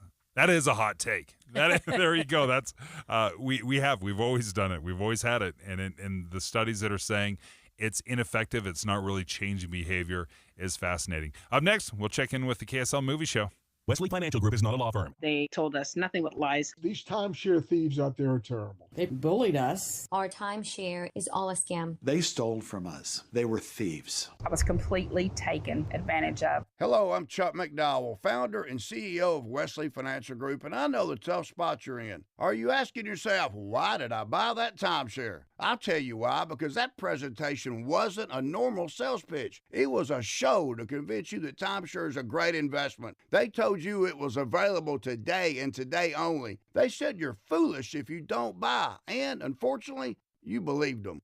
We get over 3,000 complaints a week from folks just like you that were misled into buying a timeshare. Give us a call. I guarantee if we take you as a client, we will cancel your timeshare or you'll pay nothing. Call now for your free information kit. 800-838-2626. 800-838-2626. 800-838-2626. Right now, water heaters are on sale at Any Hour Services. Schedule a free estimate today to see how much you'll save. Google Any Hour Services or schedule online at anyhourservices.com. Dave and Debbie. It's impossible to digest and consume all of the news that's now coming at us through either social media or through web pages or through the radio. Pick what is most impactful in your life and focus on that. And that's what Dave and I do every single morning. We pick those issues that are most important to our listeners and we boil it down so it's digestible. It's simple to understand. I think we're trying to find the essence of the story. You know, you can't be an expert on all things, but that doesn't mean you can't be curious and really find out more and educate yourself and learn the complexities of an issue. But I think all of us start at ground zero on everything. Ask questions, show that curiosity. And then if you need more research, you can always go to KSLNewsRadio.com and learn more. Listen for Dave and Dujanovic 9 to noon on KSL News Radio. Dave and Dujanovic. The following preview has been rated G and is appropriate for all audiences. Steve and Andy are here. Excited to preview the KSL movie show. Andy Farnsworth, Steve Sales. You guys, yes, I'm sir. going to be honest. The Accountant 2, this is the big movie of the week. I'm going to steal a little bit of your thunder. Okay. Because I got to tell you, when I first saw The Accountant being advertised, like the original, here's the sequel. That was 10 years ago, by the way, almost. Stop it. Yeah. Was it really 10 years 2016. ago? 2016. Wow, that's crazy. Okay, that shocks me. I thought it looked like the most ridiculous show. Like when I watched the trailer, was this assassin for hire, type thing with autism, and it was the weirdest. I'm like, this is just so strange. So when I actually got around to watching it, and I was captivated by it, and I loved it, I'm like, this was one of the big surprise movies experiences that I had, because I don't even remember why I ended up watching it, but I really enjoyed it. Yeah, no, it's good. And I have not seen The First Accountant, so we're going to have two different perspectives here. I've seen The Accountant 2, but not The Accountant 1. Yeah, so in The Accountant 1, if you recall, the two brothers finally get together at the very end of the movie. They're like working on opposite sides of the fence, but they're like, hey, wait, what are you doing here? What are you doing here?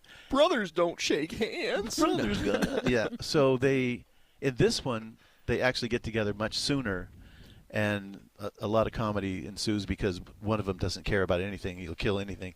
And, of course, Ben Affleck's very subdued and like, hey, knock that off. Honestly, the relationship and the interplay between the two is the best part of the movie. Absolutely. Just easily the best part, and that's what makes it so highly entertaining. For me, it swings wildly from like really funny stuff. Like there's a scene at a bar that is probably the funniest part of the whole movie. Oh yeah. But then, like not 15, 20 minutes later, suddenly the story has taken this really dark turn. Yeah. And what they end up doing, because he's an anti-hero. He's not a good guy because he still works for like the drug dealers and the mobs helping him launder their money. But he kind of makes up for it a little bit by slipping tips to the finance, whatever they call the finance department of the government to try to protect against financial the Treasury. flood. Is that what it was? Yeah. And he's not the worst, but he's not the best. So he has this anti-hero mode. But then what they end up having to go do is they get involved trying to find somebody that's involved in a human trafficking ring, and with little kids. With little kids at the end. Well, the little kids aren't part of the trafficking, at least, so I'll save you any concerns about that. But kids are in danger. What are you guys talking about? That's what I'm saying. Like when I You're watched all this, over I was the like, place. "This is hilarious. This is fun. This is kind of a cool little bit of action." And then it was like, "Whoa, where is this going?" Well, I mean, to describe the difference, in the first one, it was more, corporate guys that were mean and killing each other off. So, who cares? This one involves kids, and so the emotional weight is much greater in this one, and it's funnier. So that's a really tough. The kids are kind of the leverage to keep the people that they're trafficking in line. And it's a tightrope that's very difficult to walk if you're not careful. So enjoyable, entertaining, and I think if you like The First Accountant, I would assume you'll like this one because I liked it, and I hadn't even seen The First Accountant movie. Yeah, I liked it better. You liked it even better. Okay, Yeah. but it is for the interplay between John Bernthal and Ben Affleck that's really what lifts this movie up. Yeah, agreed. The Punisher and Batman. The Punisher and Batman together. The Marvel DC crossover we can't get on the big screen in the way we want it, so we'll take it this way. And John Bernthal's really funny. He's growing on me. I didn't like him at first, but now I'm starting to get a kick out of him. At one point, he's trying to work himself. Mr. Killer is trying to work himself up to call a lady about a dog he's purchased because he wants to pick up the dog early, right. And he's like psyching himself up in front of the mirror.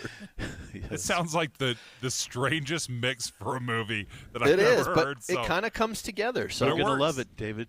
Okay, I'm excited. I will go to this one, like I said. Now, we Zero do have a expectations different the first movie that story. we're going to talk about in the show that might be a little more for the rest of the family, and that's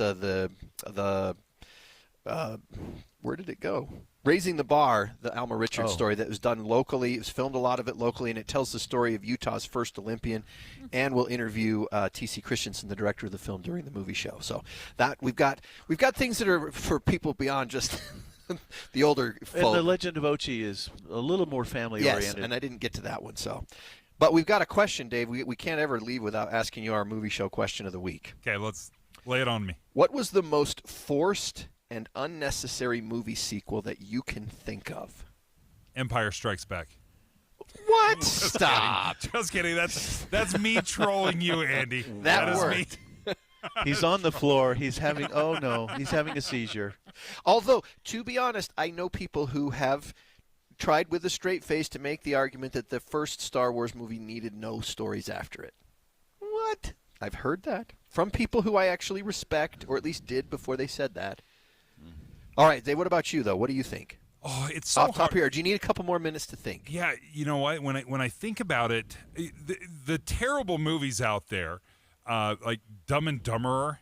Like yes, that was that's one. mine. Dumb and did I Dumberer when steal Harry yours? met. No, it's okay. I have more than one, but that was one because that made me laugh twice the whole entire movie, and I loved the first Dumb and Dumber. And so then when they're like, "Oh, we're going to do a prequel with these two guys," and then it was just bad. I will tell you the one that shocked me the most was Toy Story 2, because I thought, how are you going to go back to the well on this? You've already, and Toy Story 2 was better than the first one. It was incredible. Right, so that would not fall under the what was the most forced. Okay, all right, we're looking for the now exact do that only the opposite of that. Yeah. What about you, Steve? Superman 4, The Quest for Peace. Actually, you could probably go with Superman 3.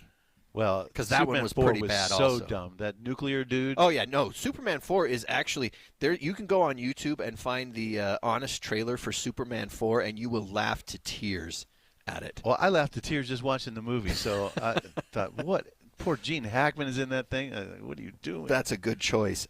Here's one that breaks my heart because I wanted The Legend of Zorro. Not The Mask of Zorro, because The Mask of Zorro is one of my favorite movies. Like, I think it's the perfect movie. Antonio Banderas, Catherine Zeta-Jones. And Catherine Zeta-Jones. And then they made the sequel, and I was just like, awesome. We get a little bit more adventure with this very likable Zorro and Elena. And it was like, wait, what? Yeah. What? They broke up, and now he's got to win her back? What? No. Same thing with... You don't leave Antonio Banderas when he actually literally is Zorro in this movie. City Slickers did it to me when I love City Slickers, and then City Slickers 2, The Legend of Curly's Gold. I'm like, oh my goodness. No. Does Mara have one? Okay, here's what I had to do because I wanted to join the conversation, but you guys know I stink at these. So I Googled it. This isn't mine, but I'm going to throw it down. Haven't seen it, but Return of the Blue Lagoon, just on face, clearly is not to be done, right? So I'm cheating, but I'm going to go with Return of the Blue Lagoon. That's a good one. No, I mean, I could see if they made a Castaway 2 where he somehow gets stranded on the island again. That's right. That would be an unnecessary forced sequel. Castaway 2 would be the worst movie in history. Like, no. This time it wasn't. Castaway again.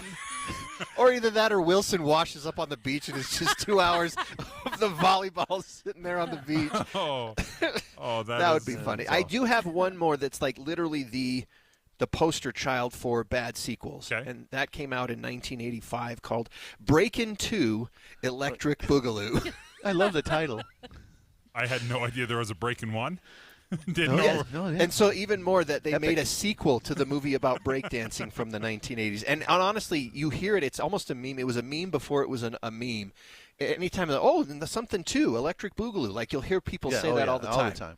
Andy, Steve, look forward to the movie show coming up right away. Thanks, guys. We appreciate it. And Mara, thank you so much for filling in today. Great. It's been awesome.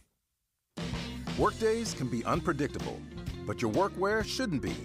With the Cintas Apparel Plus program, you'll have freshly laundered garments for everyone on your team delivered every week. Cintas has workwear for just about any job imaginable, with high-performance fabrics and an uncompromising fit that stretches and moves with you. Don't leave looking and feeling good to chance. Visit Cintas.com. Oh, I'm ready! And get ready for the workday. Listen up, Gen Xers. Elizabeth Banks here. The recommended age for pneumococcal pneumonia vaccination has been lowered to 50 and older, even if you're healthy. It's up to us to lead the way. We've done this before. Music videos, fanny packs, even the World Wide Web. So let's do it again and get vaccinated. We're at over 6 times greater risk for pneumococcal pneumonia compared to adults under 50. Gen X, this is our shot. Visit vaxassist.com to schedule. Sponsored by Pfizer. The power of we believes in you. It advocates for you. It completes your circle. It makes sure you have the strongest circle possible. And with Intermountain Health in yours, you'll always have the care you need to live the healthiest life possible. That's the power of we. Intermountain Health. Well, it's the movie show, guys. Andy Farnsworth and Steve Sales. We are live at My Hearing Centers. The movie show will get underway in just a few minutes, but we wanted to talk right now with Matt Deering about the offer that we have today at My Hearing Centers for a free hearing evaluation for you or a family member and a chance to test out. When we say latest, we've got a new generation of the latest technology in hearing aids. Super latest. And it's called the Signia BCT-IX. Yeah, we're going to see if we can get the entire alphabet. I think you're getting there on the end of these hearing aids. But yeah, I'd leave out the MOUSE part. The The Bakitics. Steve's been making me laugh a lot today. I don't know why, but it's been fun. He generally does. Steve's great. So we are looking for people to come in to try this new technology. They're going to be able to try it risk-free for 30 days. At the end of the 30 days, we will give them a gift card to go see some movies on their own. We don't have to go with you to the movies. We'll let you go by yourself or with a loved one to the movies as a thank you for trying out the new technology. Well, and then you'll actually be able to try out the new technology at the movie theater, most likely, because one of the cool features is this T-coil then that they would be, but it would also work even if it was just your television. Right. So we're going to program it correctly, make sure it's honing in. It's got a special Bluetooth that will attach to your television a little bit better and works with all cell phones. That's amazing. We want people to try this out. Give us a call, free hearing evaluation, risk-free trial for 30 days, and then some movie tickets and discounted pricing if you decide to keep the hearing aids. So let's give you the phone number. You're going to need to call 801-701-1629. That's 801-701-1629. And, Matt, so one of the things about this, the Bluetooth technology, one of the things that I think is really cool about the technology is not only that it's so small that you can hardly see it, not only does it do all of these amazing things that you can't believe that a little tiny device that's like barely bigger than a chili bean can do all the things that it can do, but that all the things it can connect to, you can actually control your device on your phone. That's right. And so you're going to be able to use an app on your phone. It'll control the device. So if you get into difficult places where you're hearing, you can make adjustments and you can hear better in those situations. All right. Well, during the movie show, we're going to talk about some things that hearing loss can be linked to. So you don't want to take chances with this, and maybe the best age in order to, if you haven't been checked in a while, that you should start. So make sure you call My Hearing Centers because you can only take advantage of this offer during the movie show. 801-701-1629.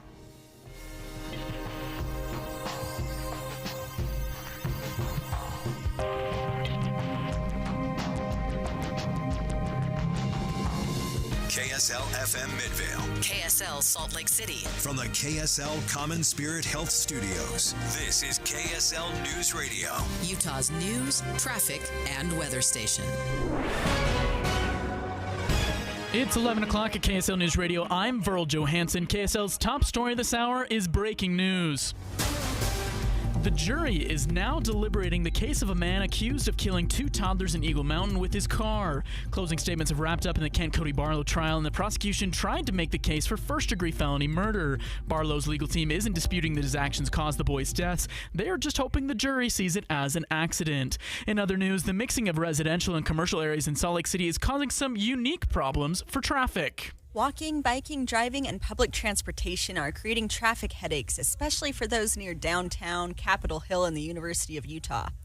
UDOT is proposing 6 different solutions. Some propose closing an I-15 interchange at 400 South, adjusting signal timing, and converting Main Street to 1 lane in each direction. The public is invited to comment on the proposal through May 2nd. Brianna Willis, KSL News Radio. Our top national story this hour from ABC News. The FBI says it arrested a Wisconsin judge who allegedly obstructed immigration operations. ABC's Brian Clark has more. FBI Director Kash Patel says that Milwaukee County Judge Hannah Dugan intentionally misdirected federal agents away from a man they sought to arrest last week in her courthouse. A law enforcement official tells ABC News the FBI arrested Judge Dugan in her courthouse Friday morning. It marks a sharp escalation in the Trump administration's immigration crackdown. Patel says Dugan will be charged with obstruction of justice. Your money at this moment, the Dow is down 66 points, S&P 500 up 25, the NASDAQ up 163. Coming up, we'll be in the 70s today and tomorrow, and then another storm hits the state. KSL weather is next. KSL News Time, 11:01. Mornings are for recharging. And they're for starting your day right. We volunteer to join you in the car. Get news and weather at 102.7 FM during the most important part of your day. Andy and Amanda, each morning between 5 and 9 on KSL News Radio. Attention! If you owe money to the IRS, this is an urgent message. The IRS is cracking down by sending out collection letters, garnishing paychecks, seizing bank accounts, and putting liens on homes and businesses. They call it enforced compliance, and you better watch out because penalties and interest on unpaid taxes compound daily, making it even harder to get out of debt. Don't let tax debt destroy your life. You need to call Optima Tax Relief, America's #1 tax resolution firm. They're experts in taxpayer assistance programs that can save you thousands if you qualify. A+ rated by the Better Business Bureau, Optima's resolved over $1 billion of tax debt for their clients. Let them fight on your behalf, helping to put your tax problems to rest. Call the tax professionals at Optima now for a free consultation. Call 800-783-8055. 800-783-8055. 800-783-8055. Optima Tax Relief. Some restrictions apply. For complete details, please visit OptimaTaxRelief.com. Is your financial advisor offering you up to a 30% upfront bonus? Are they promising you up to 10% growth per year guaranteed for your retirement income? If not, you need a new financial advisor. I'm Jeff Jr., founder of Trajan Wealth. If you plan to retire within the next 10 years, don't wait only to find out it's too late. I've seen hard-working folks like you retire only to be required to go back to work, all because their advisor told them guarantees like these were too good to be true. They're not. That's up to $30,000 up front or up to $10,000 per year on $100,000, all guaranteed for retirement income. Don't work when you're supposed to be retired. And if any financial advisor tells you it's too good to be true, they simply don't have the options we do. Call Trajan today at 801-899-7600. Annuity guarantees are based on the claims paying ability of the issuing insurance company. Workdays can be unpredictable, but your workwear shouldn't be. With a Cintas Apparel Plus program, you'll have freshly laundered garments for everyone on your team delivered every week. Cintas has workwear for just about any job imaginable, with high-performance fabrics and an uncompromising fit that stretches and moves with you. Don't leave looking and feeling good to chance. Visit Cintas.com. Oh, I'm ready! And get ready for the workday. Welcome to Staples. Hi, I hear Staples prints it all. Oh, you bet. Posters, banners. Can you print it all for Mother's Day? Oh, of course. Photo gifts like canvas prints, photo puzzles. Can you print it all for graduation? Sure can. Custom cards and invites. Can you print a huge banner with the grad's picture? Oh, definitely. Even an embarrassing baby picture? Oh, those are the best kind. I know, right? Print it all for moms and grads at Staples. And right now, get 40% off custom cards, invites, and photo gifts. N75 exclusions apply. Visit staples.com/print for details. Traffic and weather together, brought to you by Mountain America's My Style checking account with built-in benefits. Here's Alessandra Gurr. Crash on the exit ramp from northbound I-15 to go eastbound on 4th North in Bountiful. The right lane is partly blocked out there, but not causing too much backup at the moment. Cars are streaming along with no major slowdowns or traffic on I-15, both northbound and southbound, all the way from Spanish Fork into Ogden. If you're seeing black smoke out by the airport in Great Salt Lake, they are part of controlled burns going on for the next several weeks, so authorities are aware. A bold new Madame Butterfly is downloading now. Reimagined through a virtual reality lens where fantasy and heartbreak collide. Experience Madame Butterfly at Capitol Theater May 3rd through 11th. Madame Butterfly. I'm Alessandra Gurr in the KSL Traffic Center. Partly cloudy skies are going to stick around today as our high looks to get up to 76 degrees. Tomorrow's high 75 with a little bit more sunshine. Then Sunday we drop to 63 with a good chance of rain. Monday, though,